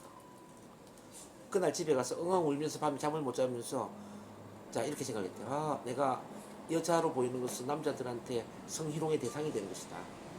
내가 앞으로는 절대 여자로 보이지 말아야 되겠다. 그래서 학교 다닐 때 교복을 안 입고 다녔대요. 체육복 있지 않습니까? 체육복. 뭐 긴 체육복 있지 않습니까? 체육복 입고 학교에 가서 화장실에서 교복을 갈아입었다는 거죠. 근데 이제 그때 그 여자로 보이는 것은 성희롱의 대상이 되는 것이다 라는 그 믿음이 나이는 30대가 넘었지만은 계속 남자처럼 청바지 입고 티 입고 화장 안 하고 뭐 잘 씻지도 않고 이런 여자로 이제 바뀌었던 거죠. 어쨌든 이제 고도로 도덕적인 부분을 이제 치료를 해서 이분은 그 다음에 연애도 하고 결혼도 하셨어요. 이제 그런 분도 있고 이제 그 돈에 대한 것 우리가 이제 머니 코칭 할 때 머니 코칭 이제 이런 게 좀 많이 필요한데 머니 코칭 하다 보면 의외로 돈을 부정적으로 보는 분들이 많아요. 돈을 많이 버는 건 탐욕스럽다, 누구 이용한다 이런 것도 있고요. 그다음 좋은 일을 하면서 돈을 벌면 안 된다라는 이런 믿음이 있어요. 뭐 상담이라든지 치료라든지 뭐 우리 유상수 선생님처럼 IT 칭서 이명상을 한다든지 이런 걸 하면서 돈을 벌면 안 된다라는 네, 그런 맞아요. 그런 믿음이 있어요. 네, 맞아요. 혹시 유상수 선생님도 그게 있나요? 저도 많았는데 어. 네, 많이 정화가 됐는데 네. 근데 이게요 기적 수업에 그 이런 말이 있잖아요. 이렇거든요. 기적은 저기 갑자기 그 말이 생각이 안 나. 난이도가 없다. 그러거든요. 그게 약간 여기에도 적용되는 게 뭐냐면 이게 그 카르마가 100이든 20이든 그 중량이 다르잖아요. 그 밀도가 달라도 결국은 그거 끝까지 완전히 정화될 때까지 끝까지 그걸 해야 되더라고요. 셀프 마스터리에서는. 아 그래요? 예, 예. 그래서 저도 많이 됐는데 어떤 부분에서 제가 부끄럽게 여기는 부분이 있어요. 그래서 나는 돈 안 받고 무조건 봉사만 하겠다 그렇게 저번에 말씀하시길래 그래서 아니 그거는 그건 좀 다른 거예요? 예 다른 얘기예요. 센트메인 맹사는 좀 다른 부분이고. 예, 그건 다른 부분이고 저는 그걸로 인해서 돈을 벌게끔 계획이 짜여져 있지 않아요. 예, 근데 저는 돈은 많이 벌 거예요. 당연히 벌 저를 거예요. 통해서. 예, 예, 더 당연히 벌 거예요. 그래서 약간 그런 것들이 사실 그 용산 사무실에서 이렇게 다른 친구들이 나와 있으면서 약간 약사님이 이렇게 거기 있는 명리학하는 친구 이렇게 엮어주면서 돈을 벌기 시작했거든요. 네. 근데 저는 사실 제가 그런 일에 그렇게 관여될 거라고는 상상을 안 했어요. 네. 그런데 결국은 다 관여가 되고 그런 거 보니까 결국 이게 약간 조직화돼서 돈을 많이 벌게 될 것 같아요. 조직화되었어. 예. 좋네요. 근데 이제 빈명상이나 이런 명상은 그게 돈의 도구가 아니라 거기에 그냥 당연히 베이스로 깔려가는 거더라고요. 예. 그럼 다행이고요.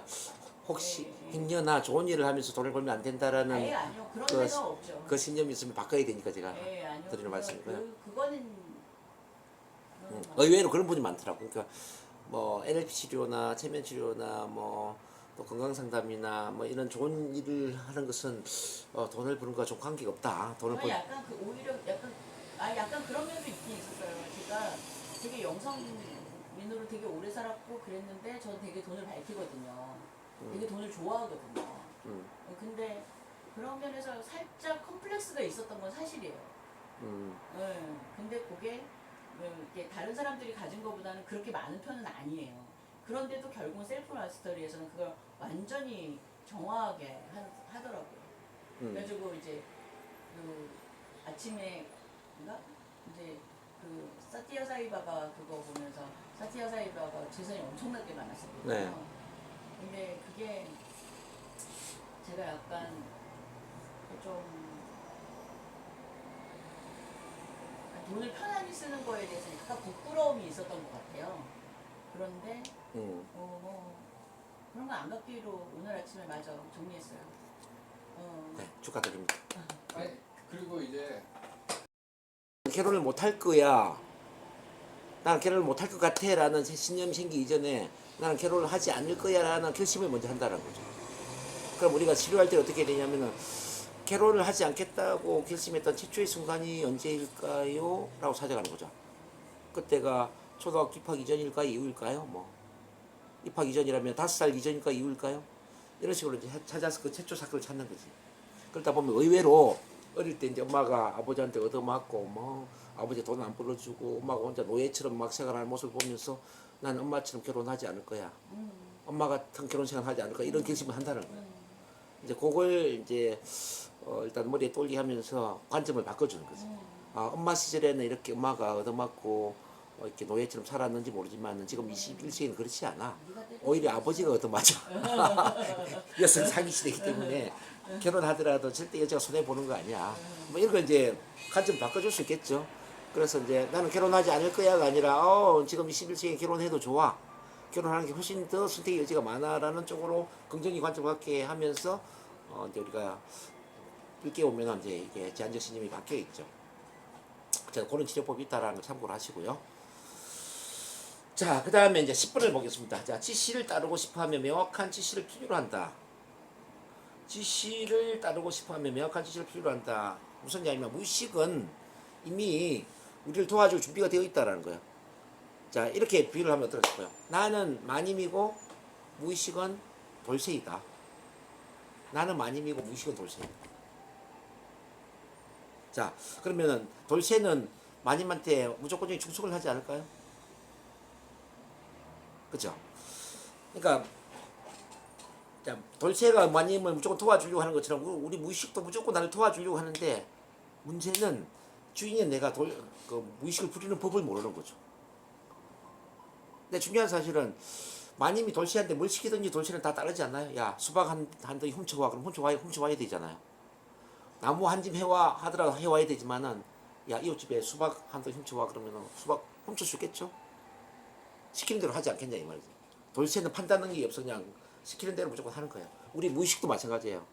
우리 무의식도 판단 능력이 없이 그냥 주인이 시키는 대로 무조건 본능적인 또는 충동적인 행동을 할 수밖에 없어요. 그래서 이제 우리가 알라딘의 밥 없네. 예? 진이. 알라딘의 밥 없네. 진이요, 진. 그렇죠. 나쁜 놈한테 가면 나쁜 거 따르고 좋은 사람한테 가도 따르고. 네, 그래서 이제 우리가 무의식을 부리려면 무의식에게 명확한 지시를 내릴 필요가 있는데, 자, 무의식이 받아들이는 첫 번째는 뭐냐면은 바로 이제 오감적인 내부 표현이에요. 우리 NLP에서 이야기하는 오감적인 내부 표현. 그러니까 상상의 힘이죠. 그러니까 이미지를 선명하게 그리고 소리를 귀로 듣고 느낌을 느끼고 냄새를 맡고 맛을 보는 미래에 원하는 걸 충분히 이렇게 오감적으로 상상을 하면 그걸 지시 명령으로 받아들인다는 거죠. 그래서 오감적 내부 표현이 일단은 가장 중요하고 두 번째는 뭐냐면 언어적인 힘이에요. 언어적인 그것도 자기 확언. 우리 유상수 선생님이 이야기하는 I am teaching에서 이야기하는 I am의 파워. 나는 뭐 이다라고 어떤 확언을 해주느냐 이게 무의식에 그대로 연결된다는 거죠. 그래서 뭐 나는 사랑이다, 나는 빛이다, 나는 세상의 빛이다, 나는 신의 현존이다, 뭐 이런 영성적인 것도 이제 중요하지만 나는 나를 있는 그대로 받아들이고 사랑한다. 그렇죠. 우리 자존감을 향상하기 위해서 나는 지금 있는 그대로 완벽하게 사랑스러운 존재이다. 나는 충분히 사랑받을 자격이 있다. 나에게는 성공에 필요한 모든 자원이 있다. 나는 성공할 수 있도록 창조되어 있다. 나는 내 운명의 창조자이다. 뭐 이런 이제 자존감과 관련된 이제 이런 자기 확언을 만약에 반복적으로 해주잖아요. 실제 그러면 이제 자기 자신을 사랑하고 자존감이 높아지게 되죠. I am 다음에 뭘 넣느냐. 뭐 돈을 벌고 나는 백만장자이다. 나는 매월 1,000만 원 이상을 버는 사람이다. 나는 1억 이상의 연봉 소유자이다. 나는 20층 빌딩의 소유자이다. 이런 너무 이제 얼토당토 않는 그 학원을 하면 안 되겠죠. 이제 어느 정도 가능성 있는 그런 내가 원하는 목표를 나는 뭐이다, 나는 뭐뭐 하고 있다라는 I am 뭐 형태로 자기 확인을 하다 보면은 요게 무의식의 지시 명령으로 자리 잡는다는 거죠. I am이라는 이 파워는 우주 에너지와 가장 쉽게 공명하는 그런 에너지 파동을 이제 만든다고 합니다. 그래서 I am 다음에 뭘 집어넣든가 현실화된다는 거. 그래서 이걸 제가 I am 티칭스에 가서 꼭 깜짝 놀랐어요. 여기 NLP에서 굉장히 중요하게 다루는 건데, 야, I am 티칭스 하고 있었네. 이게 또 신간하는 이야기에서도 이게 그 얘기가 제일 현실 창조 제일 중요한 거예요. 시간 나누는 이야기에서도 하죠. 그리고 기적 수업 연습서도요. 학원이에요. 나눈으로. 거의 나눈으로 시작해요. 나는 이거는 뭐 성공학, NLP 뭐 다 네. 총체적으로 다뤄주는 거죠. 그게 왜냐면 뭐 신의 체면. 그 말이 신의 모습이기 때문에. 그래서 그 어쨌든 신의 표현이기 때문에 그 말 자체가. 그래서 제가 이 I am이라는 게 신가 나오는 이야기 뭐 세인트 주메인 뭐 쭉 보면 똑같은 이야기를 하고 있구나. 네, 동일한 얘기. 똑같은 근데 이야기를 하고 사실은 있구나. 원래는 힌두교의 가르침이에요. 힌두나 그 티베트 불교의 가르침. 그래서 우리 지금 우리 이제 뭐 신성 뭐 상의 자아와 만나는 것도 이제 I am이지만요. 우리 무의식을 다스리는 것도 I am이거든요. 그 왜냐면 신의 영역이니까요. 그래서 이제 내가 원하는 거 뭐든지 I am으로 표현해야 된다는 거죠. 나는 뭐이다. 자기 확언을 아주 중요하게 다뤄야 그 된다. 무의식의 영역이나 의식의 영역이나 모두 신의 영역이 있거든요. 그래서 I am이 신의 영역을 얘기하는 거거든요. 신의 네네. 거죠. 어쨌든 I am. 예. 오감 내부 표현 다음에 I am. 이거 중요하고. 그 다음에 이제 신간하는 이야기에서 이야기하는 것은 미리 감사를 표현해라 이렇게 이야기하잖아요. 미리. 내가 원하는 것들이 이미 이루어졌다는 기정사실화된 미리 감사를 표현했을 때 이게 이제 무의식과 연결된다고 이야기를 해요. 뭐 예를 들어서 뭐 내가 올해 뭐 내가 1억을 벌고 싶어. 그러면 올해 1억을 벌게 해주셔서 미리 감사드립니다. 이거죠. 뭐 예를 들어서 우리 뭐 아들이 올해 서울대학교를 합격했으면 좋겠어. 자, 우리 아들이 이번에 서울대학교를 합격하도록 도와주셔서 감사합니다. 그게 뭐냐면 시간 이게 무의식의 영역과 그 우주의 영역은 그 탄트라망은 시간이 없거든요. 그래서 그냥 여기 산재되어 있는 거야. 근데 그게 현재밖에 없거든요. 그러니까 지금 그 미래의 영역을 당겨다가 지금으로 그러면 그게 그냥 미래가 아니고 사실 지금이거든. 그러니까 그게 바로 이제 병전우주라고 해가지고 수많은 우리가 이제 우리 다 선택의 상황들이 있잖아요. 선택의 상황들이 이미 선택된 상태로 다 우주에 다 있는 거야. 존재되어 있는 거죠. 네, 그런데 이제 내가 그거를 감사하다가 그거를 끌어오는 거지. 그냥 그 파장을 갖고 오는 거야. 오케이. 자, 그렇게 다 이제 일맥상통한다. 이게 다 연결돼 있다. 너무 재밌어.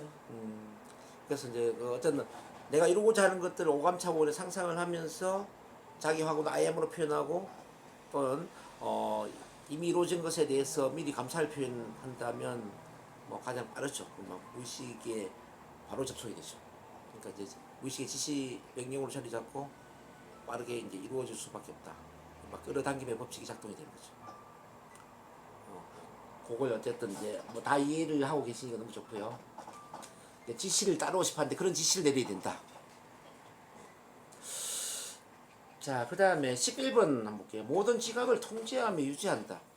우리 무의식은 모든 지각, 여기 지각이라고 하는 건 오감과 관련된 지각일 수도 있고요. 육감과 관련된 지각일 수도 있고요. 칠감과 관련된 지각일 수도 있어요. 아까 칠감 이야기했죠? 오감은 시각, 청각, 신체감, 후각, 미각. 직관은 직관의 느낌. 자, 육감. 직관을 통한 이제 직관적인 느낌, 육감이라고 했죠. 그 다음에 칠감은 제가 자아에 대한 감각이라고 했죠. 자아, 나에 대한 느낌.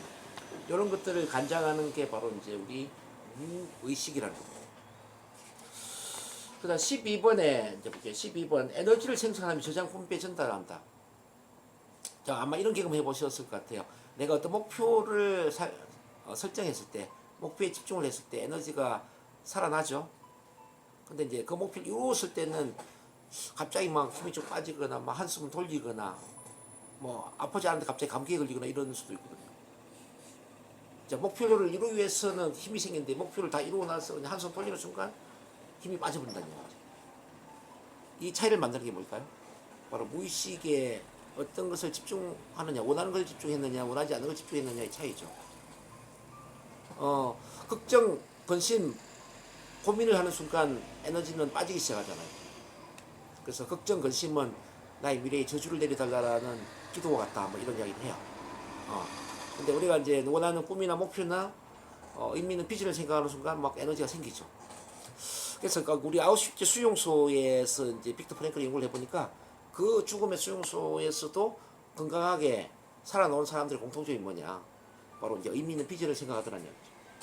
삶의 의미를 찾는 사람들은 그 비참한 환경 속에서도 살아나더라는 얘기죠. 근데 지금 21세기 같은 경우는 뭐 죽음의 수용소도 아니지 않습니까? 근데 우울증에 걸리거나 암에 걸리거나 이게 몸이 힘들어지는 사람 많이 있죠. 바로 이제 삶의 의미를 상실했을 때, 즉 목표가 아니라 목표 반대에 원하지 않는 것에 집중할 때 에너지가 빠지면서 병이 생긴다는 거죠. 그런 점에서 이제 무의식은 에너지를 생산하게 만들기 때문에 이 에너지를 생산하도록 무의식을 활용하기 위해서는 항상 원하지 않는 것이 아니라 원하는 것에 집중을 해야 된다는 거죠. 뭐 의미 있는 비전, 뭐 꿈과 목표, 뭐 삶의 의미, 사명 이런 데 집중을 하면 에너지가 생산될 수밖에 없는 겁니다. 본능을 유지하며 습관을 만든다. 그러니까 무의식적이냐 그렇지 않느냐를 볼 수 있는 가장 간단한 방법은 내가 본능적으로 뭘 하고 있느냐, 그 애를 써서 뭐 하고 있느냐 이걸 보시면 돼요. 본능적으로 하는 것은 어렵지 않겠죠. 뭐 예를 들어서 나는 본능적으로 아침에 일찍 일어나. 본능적으로 일어나서 내가 아침 운동을 해. 본능적으로 일어나면서 아침에 뭐 책을 읽거나 뭐 어쨌든 성공 습관을 갖고 있어. 그럼 이거는 굉장히 좋은 거죠. 이걸 이제 무의식적 반응이라고 하는데, 근데 이 대부분 무의식적 반응이 부정적일 때 우리 인생을 망치게 되죠. 이를테면 나도 모르게 우울하다, 나도 모르게 불안하다, 나도 모르게 죽고 싶다, 나도 모르게 사람이 두렵다, 이런 건 무의식적 반응인데 그 본능이 부정적이잖아요. 그래서 이런 거는 부정적 패턴과 관련되기 때문에 반드시 NLP 체면 치료를 하는 게 맞겠죠. 이제 반대로 나는 본능적으로 막 자신감이 넘쳐. 예를 들어 현대그룹의 이제 고정주의 회장 같은 경우는 새벽 4시에 일어나니까 막 본능적으로 막 출근하고 싶어. 오늘 할 일을 생각하니까 정말 내가 침대에 더 이상 누워 있을 수가 없어. 이런 본능을 가졌다 그러면 이건 성공 본능이다. 성공 본능이라고 할 수 있겠죠. 우리가 이제 그런 성공 본능을 갖추는 게 쉽지 않기 때문에 성공을 못한다. 그래서 이제 성공하는 사람들은 성공 본능을 갖고 있고 실패하는 사람은 실패 본능을 갖고 있다. 이렇게 비유할 수가 있어요. 우리가 인생을 살 때 어떤 본능을 갖고 사느냐는 굉장히 중요한데, 비유를 한다면 이렇게 비유를 할 수 있겠다. 톱을 가지고 나무를 베는데 날이 무뎌진 톱을 가지고 나무를 베면 아무리 열심히 벤다 하더라도 나무를 많이 베기가 쉽지 않을 거예요. 그죠? 근데 전기톱을 가지고, 날카로운 전기톱을 가지고 나무를 벤다면 얼마나 많이 베겠습니까? 이 본능이라는 것도 같은 맥락에서 볼 수 있거든요. 날이 무뎌진 이 옛날 톱이냐, 날카로운 전기톱이냐, 내가 어떤 톱을 가지고 나무를 베고 있느냐처럼 내가 어떤 본능을 유지하면서 지금 인생을 살고 있느냐, 이걸 봐야죠. 그래서 조금 자기 관찰이라는 용어가 있더라고요. 요즘 제가 명상을 하다 보니까 자기를 관찰하면서 오늘 하루 동안을 내가 어떤 본능에 의해서 살았는지를 관찰을 하는 거죠. 내가 우울한 기분에 사로잡혀서 시간을 낭비했나? 아니면 내가 어떤 목표의식에 의해서 뭔가를 이루는 삶을 살았나? 이게 자기 관찰이 굉장히 중요한 것 같아요. 그래서 자기 본능을 살피는 거지. 어쨌든 지금 이제 이 무의식 속에서 본능이 노는 거기 때문에 NLP 체면을 활용하면 부정적인 본능과 관련된 무의식적 반응을 바로 잡을 수가 있다는 점에서 NLP 체면은 아주 효과적이다. 그렇게 말씀을 드릴 수 있습니다. 이거 이해되셨나요? 자, 14번에 반복을 통해서 장기적 보완이 가능하다. 이거는 어떤 거냐면은 반복을 많이 할수록 장기적으로 그 행동을 반복할 가능성이 높아진다는 이야기죠. 자, 처음에는 반복하는 게 쉽지가 않아요. 그래서 이제 이 21일이라는 게 굉장히 좀 마의 관문이라고 볼 수 있는데, 자, 21일 동안은 어떤 걸 반복하는 게 불편하고 어색하고 또 두렵기도 하죠. 근데 21일 이상 뭔가를 반복하다 보면 어떻게 될까요? 어색함이 익숙함으로 바뀔 수가 있고요. 불편함이 편안함으로 바뀔 수도 있겠죠. 21일. 우리 뭐 기적 수업에 연습하는 것도 저는 같은 맥락이라고 보거든요. 21일을 하는 게 힘들지 않을까. 근데 21일을 하다 보면 그다음부터 좀 더 쉬워질 것이다. 저는 이렇게 기대를 해요. 우리가 아침 운동을 하는 것도 마찬가지죠. 21일 동안 힘들지만 21일 반복하다 보면 힘들지 않을 것이다. 그래서 많이 반복할수록 그다음부터는 장기적으로 그 행동을 할 가능성이 높아지기 때문에 우리가 초기에 21일을 잘 이겨내야 된다. 그 말씀드립니다. 이 15번도 같은 맥락으로 연결되거든요. 보다 크고 많은 걸 추구한다. 일단 그 반복을 해가지고 패턴이 만들어지잖아요. 패턴, 이른바 습관, 다른 말로 프로그래밍, 이런 게 만들어지면 보다 크고 많은 걸 추구한다. 패턴화된 대로 반응을 하려고 한다는 거죠. 또는 습관화된 대로 반응을 하려고 한다는 거죠. 그러니까 처음에 담배 피는 건 힘들지만 담배 피는 게 일단은 패턴화가 되면은 담배를 더 많이 피는 게 쉬워진다는 의미고요. 자, 우리가 책을 읽는 거, 수련하는 것도 같은 원리인데, 뭐 기적 수업이나 뭐 세인트스 메인 명상도 마찬가지인데, 처음에 명상을 매일 하는 거는 쉽지 않겠지만 계속 꾸준히 명상을 해서 명상하는 습관이 만들어졌어요. 패턴이 만들어졌어. 그럼 그다음부터 명상하는 게 더 쉬워진다고 저는 보는 거죠. 근데 어떤 사람들은 왜 한두 번 해보다 그만둘까? 바로 그거는 이제 21일 이상을 집중 반복을 안 했다고 저는 보거든요. 그러니까 의식의 힘은 작심삼일로 끝날 가능성이 높다는 거죠. 근데 이제 무의식의 힘은 21일 이상 집중 반복을 해서 패턴화가 되어 있다는 패턴화. 그러니까 뭐든지 패턴화를 시켜야 된다고 저는 봐요. 그러니까 제가 하는 방법이 뭐냐면은 저는 이제 이런 걸 잘 알기 때문에 일단 뭘 시작하면은 저 혼자 비밀스럽게는 절대 하지 않아요. 비밀스럽게 하면 작심삼일로 끝날 가능성이 더 있거든요. 못해. 맞아요. 그래서 제가 지금 요거 있잖아요. 기적 수업도 제가 낭독을 해서 올리잖아요. 그리고 연습용도 낭독해서 올리고 제가 실천하는 이유가 뭐냐면 요걸 카톡방이나 이제 올려서 공개를 해버리잖아요. 공개를 하는 순간 이미 이제 우리 무의식은 책임을 지고자 하는 경향성이 있어요. 그 행동이 딜레이는 그런 거잖아요. 비명은 안 하고. 예. 자기가 했다는 걸 올려가지고 강제로라도 하게 만드는. 그러니까 행동에 책임을 지려고 한다는 거지. 그러면 이걸 중간에 중단하는 게 힘들어져. 계속 하고자 하는 쪽으로 가겠죠. 저는 그 힘을 알거든요. 그래서 저는 뭘 시작하면은 이제 공개를 하죠. 제가 이렇게 낭독해서 올린다든지 뭐 하고 있다는 걸 증명한다든지. 그래서 이제 어느 시점이 되면 이제 패턴화가 되거든요. 대개는 21일 뭐 한 달 정도 되면 패턴화가 돼요. 그 다음부터는 그 행동을 반복하는 게 아주 쉽다 말. 마치 이런 원리죠. 달리는 기관차는 달리는 게 쉬워지고 멈춰 있는 기관차는 멈춰 있는 게 쉽다 이거죠. 운동을 많이 하는 사람 운동하는 게 쉬워지고 명상을 많이 하는 사람 명상하는 게 쉬워진다. 결국 이 패턴, 이 습관을 언제 만들었냐가 중요해요. 실제 몸에 병이 생기는 것도 보면 나쁜 습관이 반복되면서 만들어진 거 아닙니까? 그렇죠? 잘못된 습관이 내 몸에 병을 만드는 거죠. 그러면 병을 고치는 것도 마찬가지거든요. 좋은 건강 습관을 만들어서 패턴화를 시킴으로써 몸이 건강해지도록 만들 수가 있다는 거죠. 그만큼 이제 이 무의식은 일단 패턴을 만들고 습관을 만들고, 자 일단 패턴 습관이 만들어지면 더 많은 것을 보다 크고 더 많은 것을 추구하게 만든다 이거죠. 요거 이해되고요. 그 다음에 16번 하나로 통합될 때 가장 좋다. 하나로 통합될 때 가장 빠른 변화가 일어난다 맞죠. 이 무의식도 하나로 통합돼야 되는데 이게 어떤 의미냐면은 영성 차원의 어떤 비전, 정체성 차원의 사명, 그 다음에 가치 신념, 능력, 행동, 환경까지 하나로 이렇게 통합이 돼버리면은 변화되기 훨씬 쉽다라는 거죠. 가장 큰 변화는 바로 이제 정체성 차원의 변화가 먼저 일어나 버리면 되죠. 자, 담배 끊는 거 한번 예를 들어 볼게요. 행동 차원의 담배를 끊으려고 막 애를 쓰는 것보다는 정체성 차원의 나는 금연가다라는 믿음이 일단 나와야 된다는 거죠. 금연가. 자, 나는 치유사고 나는 변화를 이끄는 사람이고 다른 사람의 치유 변화를 돕는 사람이고 그렇기 때문에 나 자신을 변화시키는 게 당연한 사람이다. 그래서 나는 담배 끊는 거는 식은 죽 먹기야. 이런 정체성 차원의 믿음이 있잖아요. 그럼 이런 사람은 담배 끊는 게 쉬울까요? 어려울까요? 쉽겠죠. 왜? 정체성 차원의 믿음하고 행동이 연결되니까. 근데 정체성 차원의 변화가 전혀 없어요. 그냥 내가 담배를 끊어야 돼. 끊고 싶어. 그러면 담배 끊는 게 쉽지가 않죠. 한두 번 해보다 그만두겠죠. 다이어트 하는 것도 같은 맥락이거든요.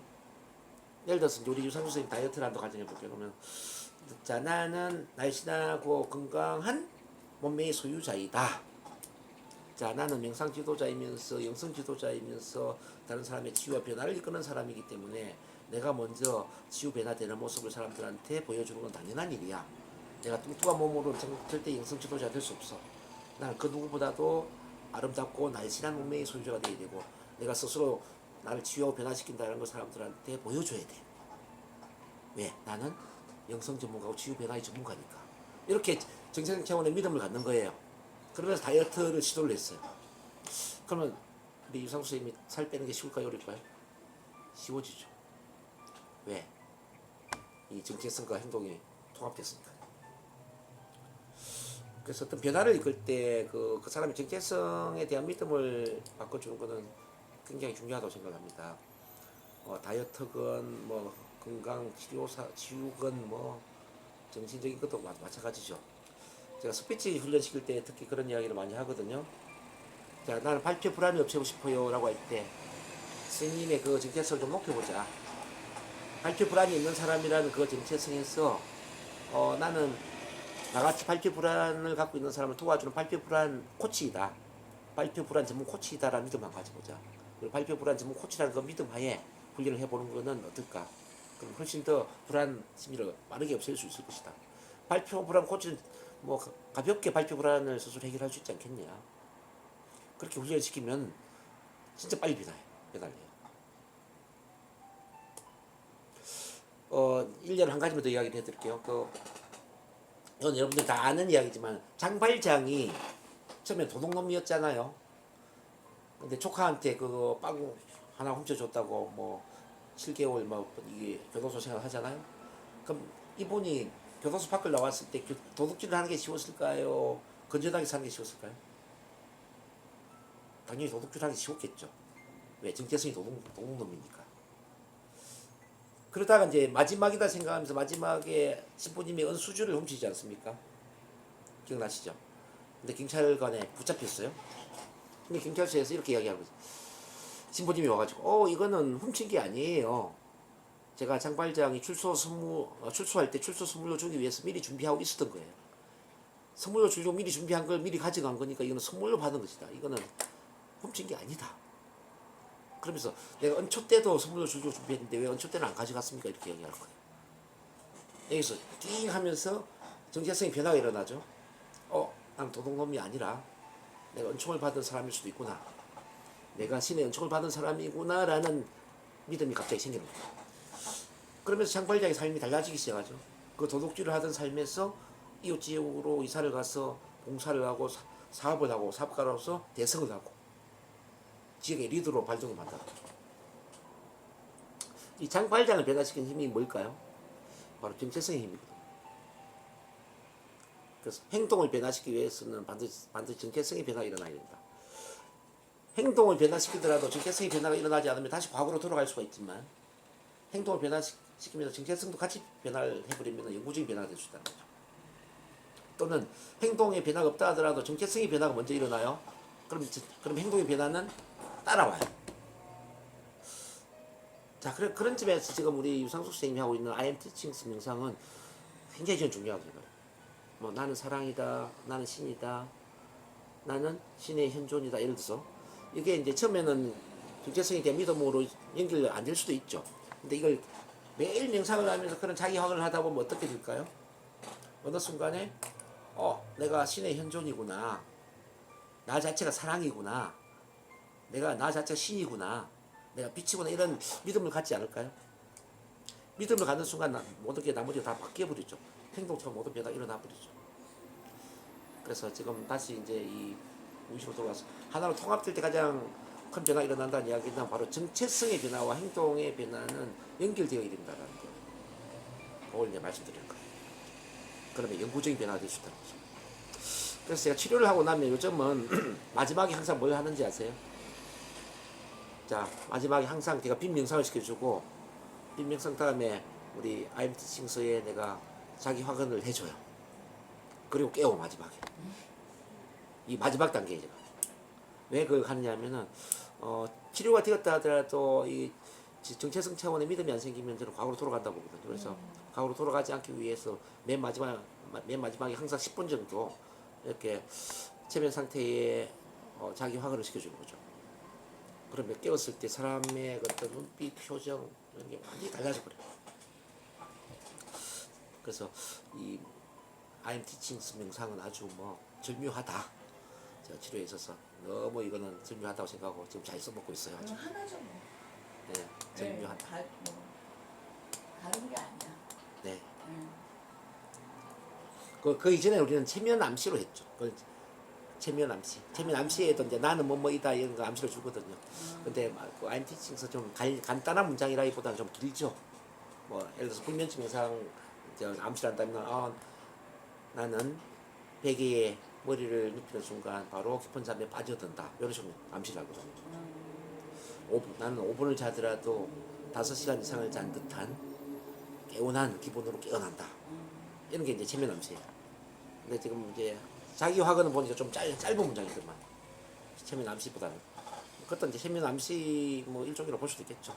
뭐 혼용에 쓸 수 있으면 좋겠다 이런 생각이 들어요. 끝까지 하고 정리하도록 하겠습니다. 자, 17번에 상징적이다. 자, 이 무의식은 상징을 좋아해요.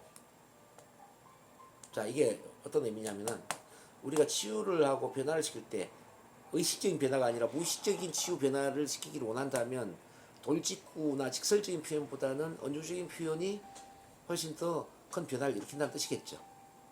그래서 이제 우리 밀턴 에릭슨이 은유를 많이 사용한 이유도 같은 맥락이거든요.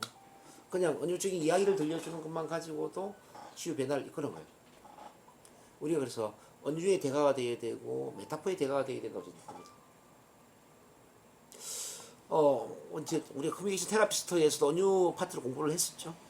그래서 그 내담자의 어떤 문제나 또는 질병이나 뭐 이런 것과 관련해서 우리가 이제 은유를 사용해서 그분에게 힘을 주고 변화를 이끌 수 있다면은 뭐 아주 효과적이다. 그래서 뭐 예를 들어서 저한테 오는 분 중에 뭐 이런 분들이 있어요. 뭐 화병 막 이야기를 못 해가지고 막 쌓여 있는 분 있잖아요. 쌓여 있는 분에게 이제 이런 원리를 이야기하죠. 댐 수로가 없이 계속 물이 고이면 어떻게 될까요? 아마 댐 둑이 터져버릴 겁니다. 근데 어느 쪽으로 터질까요? 아마 댐의 약한 쪽으로 터지지 않겠습니까? 우리 인간의 마음도 그런 것 같아요. 막 평소에 좀 화도 내고 투정도 부리고 바가지도 긁고 이렇게 내 마음을 표현할 수 있는 대상이 있어야 되는데 그런 대상이 없이 계속 꽁꽁 내 마음을 감추고 이렇게 억압을 하다 보면은 어느 순간에 그 마음이 터지지 않겠습니까? 근데 어떤 대상이 터질까요? 사회적으로 뭐 매너를 갖추고 예의를 갖춰야 될 그 대상이 터질까요? 아니면 집안에 가까운 좀 만만한 그런 자녀나 배우자나 이런 쉬운 사람에게 터질까요? 아마 가족한테 터질 겁니다. 지금 선생님이 이렇게 모든 게 이렇게 억압되어 있네요. 댐 두 개 물이 고여 있는 것처럼. 오늘 오신 김에 실컷 마음을 좀 터놓고 이야기해 보는 건 어떻겠습니까? 제가 한번 다 들으겠습니다. 그러면 이야기를 막 해요. 이야기하는 것만 해도 엄청난 치유가 되죠. 화병 이런 거 비유적으로 이제 표현을 해보는 거죠. 비유적으로. 그래서 우리가 이제 그 비유적인 그 표현들을 많이 알고 있어야 돼요. 자, 건강에 대해서도 이제 비유적인 표현을 이제 많이 할 수 있겠죠. 선생님은 몸을 어떻게 비유할 수 있을까요? 신체, 우리 신체를 어디에 비유를 할 수 있을까요? 저는 신체를 우리 영혼이 거주하는 그런 사원이다 이렇게 비유를 한번 해보고 싶거든요. 영혼이 거주한 사원 그런 느낌이 어떠세요? 사원은 좀 깨끗해야 되고 좀 청결해야 되고 이 사원을 좀 잘 돌봐야 되지 않겠습니까? 우리 영혼이 거주하는 곳인데 그런 것처럼 우리 몸도 잘 거주를 해야 되지 않을까 하는 생각이 듭니다. 참 잘 몸도 잘 그 관리를 해야 되지 않을까 하는 생각이 듭니다. 그래서 내 몸에 좋은 것만 좀 먹이고 또 체질에 따라서 이제 음식이 다를 수 있기 때문에 자기한테 맞는 그런 음식을 위주로 먹이면은 건강하지 않을까요? 그래서 이제 사원을 돌보고 저 몸을 돌봐야 된다. 그렇게 말씀드리고 싶어요. 어떤 사별에 대해서 힘들어하는 분이 있을 수 있잖아요. 사별. 의외로 이제 부부간의 사별이나 뭐 가족간의 사별 때문에 힘들어서 오는 분이 있거든요. 이런 것도 우리가 이제 메타포로서 풀어줄 수 있거든요. 자, 선생님은 죽음을 어떻게 비유할 수 있을까요? 자, 죽음은 어쩌면은 애벌레가 나비가 되는 과정일지도 몰라요. 애벌레가 나비가 되기 위해서는 애벌레도 살고 나비도 사는 게 가능할까요? 애벌레가 죽어야만 나비가 될 수 있지 않습니까? 그렇지 않나요? 그런 것처럼 이제 우리 또 육체적인 삶이 있고 영혼의 삶이 있는데 영혼의 삶을 살기 위해서는 육체적인 삶을 마감해야만 영혼의 삶을 살 수 있지 않을까요? 그렇게 본다면 지금 돌아가신 우리 뭐 그런 가족분도 좀 영혼의 삶을 살기 위해서 지금 잠깐 육체적인 삶을 마감했다 이렇게 볼 수 있습니다. 그런 점에서 본다면은 죽으면 슬퍼해야 될 게 아니라 어쩌면 축복을 해야 될 그런 대상일 수도 있겠죠. 뭐 이렇게 풀어주는 그럴 수도 있겠네요. 혹시 체면을 통해서 저기 영혼의 삶을 어떻게 살고 있나 한번 뭐 만나보는 거 어떨까요? 제가 체면 걸어서 저기 저 우주로 여행을 하게 해서 영혼은 우주로 가는데 저 우주의 에너지장에 있는 우리 사랑하는 가족님을 만나도록 도와드릴 테니까 한번 해볼까요? 그러면 이제 치유가 되는 것이 자연스럽니다. 진짜 그런다. 빨리 갔다 오셨네요. 제가 단거들을 드실래요? 안 담궈 드세요? 드시면 단거. 자, 이런 식으로 이제 죽음을 우리가 긍정적으로 바꿔줄 수도 있겠죠. 어쨌든 그 문제를 이제 은유적으로 좀 풀어주는 그런 노력들이 좀 많이 필요하다. 아유, 감사합니다. 야, 이 나무 박사님.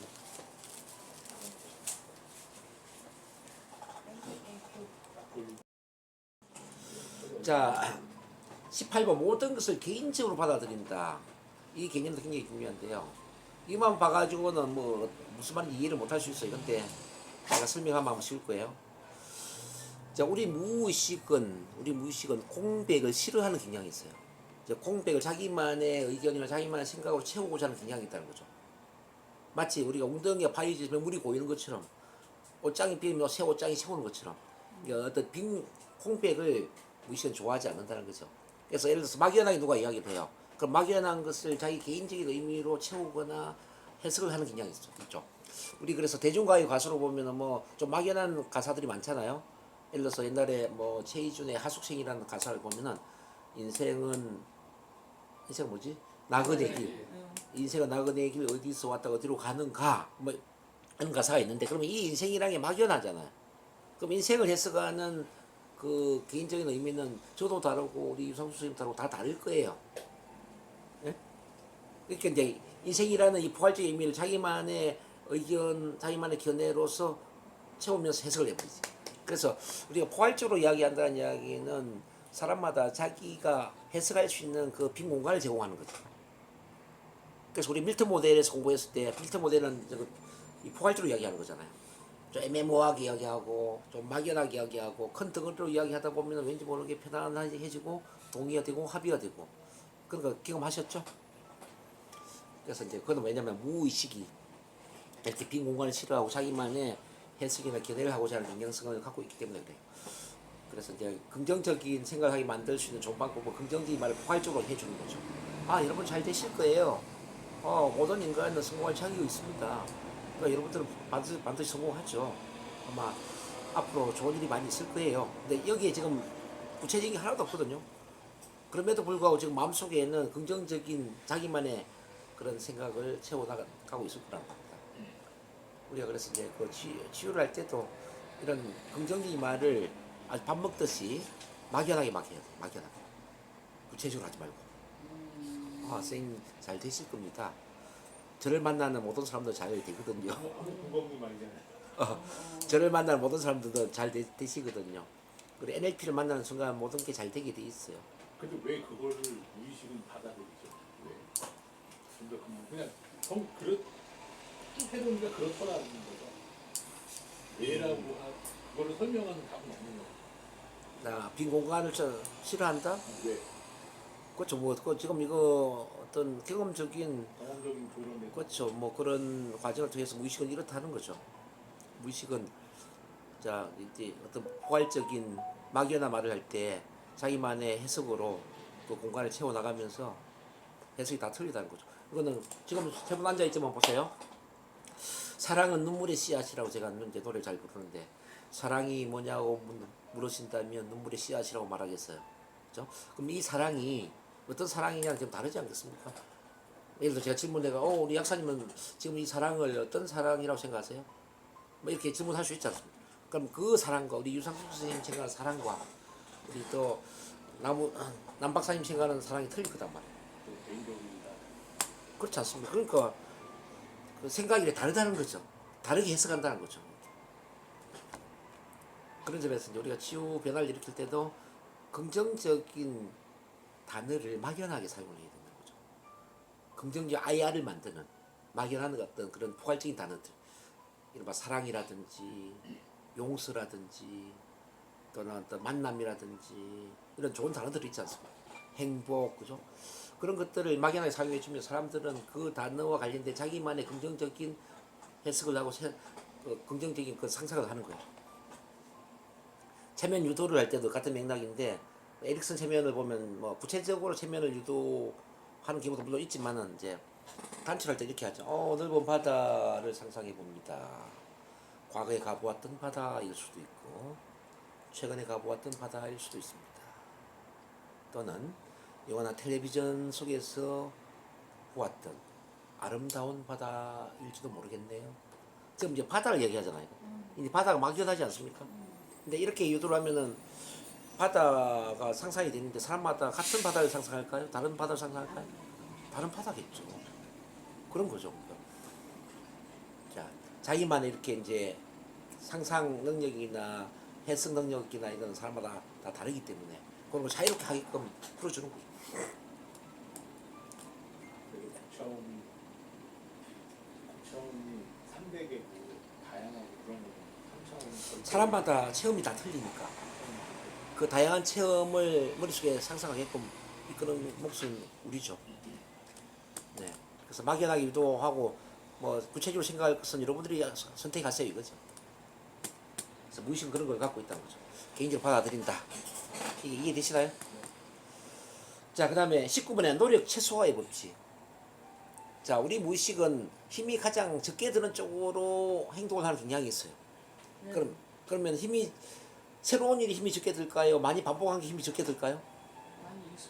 많이 익숙한 게 힘이 적게 들겠죠. 마치 이런 원리죠. 달리는 기관차는 달리는 게 힘이 적게 들어. 멈춰 있는 기관차는 그대로 멈춰 있는 게 힘이 적게 들어. 우리 인간도 새로운 일을 막 도전하는 것보다는 기존에 했던 일을 하는 게 힘이 적게 들어. 네. 그래서 습관의 동물이라는 거죠. 담배를 피웠던 사람 담배 피우는 게 쉽고요. 담배 끊는 게 힘들어요.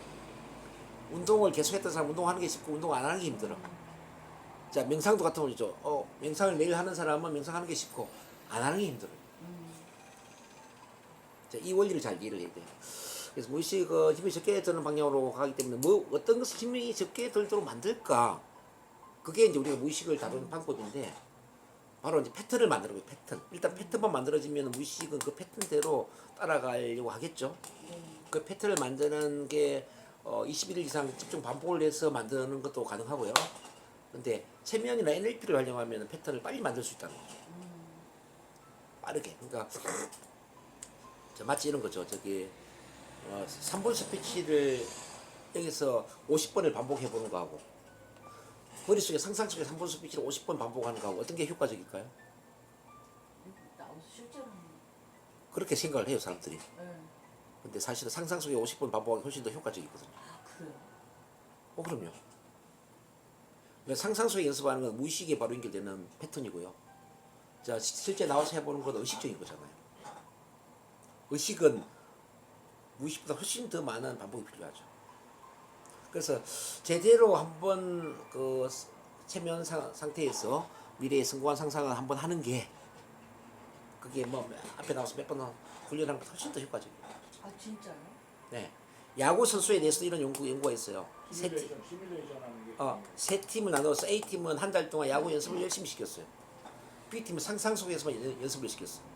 C팀은 아예 연습을 안 시켰어요. 당연히 C팀은 꼴찌를 했고 1번, 2번 중에 이제 어떤 게 1등 했느냐가 중요하겠죠. 근데 상상 속으로만 연습을 시킨 B팀이 1등을 했다는 거예요. 아 진짜. 그만큼 상상하는 게 그만큼 중요하다는 거죠. 그래서 지금 이제 그 I'm Teaching's 명상도 같은 원리에 제가 바라보는데 네 맞아요. 저렇게 아침 저녁으로 이게 신의 태양으로 내가 상상하잖아요. 아 진짜 사람이 엄청 바뀌겠네, 영적으로 엄청 올라가겠네 이런 생각이 드는 거죠. 그 기본 가정은 그 사람이 원래 야구 선수였다는 기본 가정. 그렇죠, 기본 과정. 그건 기본. 네네, 그런 기본. 못한다는 게 아니에요. 아 예예. 그게 제일 중요한 거. 네. 알도 안 난다. 그래서 그 지금 이제 노력 최소화의 법칙에 이게 이제 패턴을 만드는 거, 요게 우리가 NLP 체면을 활용하면은 패턴을 빨리 만들 수 있다라는 거. 이제 명상도 지금 그 무의식을 활용하는 거지 않습니까? 네. 그래서 매일 명상을 하는 거 이거 정말 효과적이다 저는 말씀드리고 싶습니다. 무의식을 가장 잘 활용하는 방법입니다. 명상도. 자 마지막으로 갑니다. 자 부정문을 처리하지 못한다. 이건 어떤 의미냐면은 우리 무의식은 문장보다 단어에 더 민감하다는 거죠. 문장보다 단어에 더 민감하다. 예를 들어서 문장이 긍정적인 문장이라 할지라도 부정문이라면은 그 문장 속에 속해 있는 부정적인 단어에 민감해져 버리는 거죠. 자 예를 들어서 나는 실수하지 않을 거야. 나는 실수하지 않을 거야. 이건 긍정적인 말이잖아요. 근데 실수가 들어갔어요. 실수라는 단어가 들어갔죠. 그러니까 실수라는 단어가 먼저 실수하는 모습을 연상하게 만드는 거죠. 그래서 나는 실수하지 않을 거야 라고 생각했는데 실수를 더 많이 하는 거죠. 그쵸 그쵸. 그러니까 나는 실수하지 않을 거야 이건 다른 말, 나는 실수를 많이 할 거야 이 말하고 똑같은 거지. 와닿으니까. 아까 우리 남우현 박사님 했던 나는 빨간색 자동차를 쳐다보지 않을 거야 이것도 같은 맥락이에요. 빨간색 자동차를 쳐다보지 않을 거야 라고 했지만 빨간색 자동차라는 단어에 더 민감하다는 거죠. 이게 빨간색 자동차가 상상이 되면서 하지 말아야지, 이건 두 번째죠. 그래서 이제 NLP에서 중요하게 다루는 게 원하지 않는 것이 아니라 원하는 것에 집중을 해야 된다는 거죠. 자, 그 미국에 그 고개사가 있었는데 고개사 아마 얼마 전에 제가 글을 올려드린 것도 있어요. 고개사가 어느 날 꿈을 꾼 거죠. 저 100m 높이에 줄을 타다가 거꾸로 떨어진 거죠. 그래서 이제 그때부터 이 고개사가 줄 타는 것에 대한 두려움이 생겼어요. 어떤 생각을 하냐면 나는 줄에서 떨어지지 않을 거야. 줄에서 떨어지지 않을 거야. 떨어지지 않을 거야 라는 생각이 집중된 거죠. 근데 떨어지지 않을 거야는 긍정적인 말인데 떨어진다라는 단어가 들어가잖아요. 그러니까 떨어지는 상상을 하게 된 거죠. 그럼 27일째 되는 날 그 100m 높이에서 떨어져 죽은 거예요. 떨어지는 주파수랑 연결이 돼. 그치. 그래서 실제 죽었다니까요. 이제 그런 것처럼 이제 그래서 이제 뭐 하지 않을 거야 이거는 뭐 할 거야와 같은 동일한 효과를 나타내기 때문에 우리가 연습해야 될 것은 부정문 자체를 사용하면 안 된다는 거죠. 그래서 뭐 나는 실수하지 않을 거야라는 생각이 아니라 나는 완벽하게 잘 해낼 거야 이런 말이 맞겠죠. 나는 카드 빚을 지지 않을 거야가 아니라 나는 뭐 야금 통장에 뭐 1억 이상의 저축액을 늘릴 거다 뭐 이렇게 맞겠죠. 그래서 암 환자들도 이제 같은 맥락으로 많이 했는데 이 암 환자들이 그 치료가 된 이후에도 다시 재발되는 경우가 있잖아요. 이 사람들 특징은 다시 재발되면 어떡하지? 다시 암이 재발되면 어떡하지? 이렇게 생각하는 거지. 그러니까 다시 암이 재발하면 안 되는데 이게 암이란 단어가 들어가 버리자 이미. 암이란 그 단어 자체를 빼야 되고.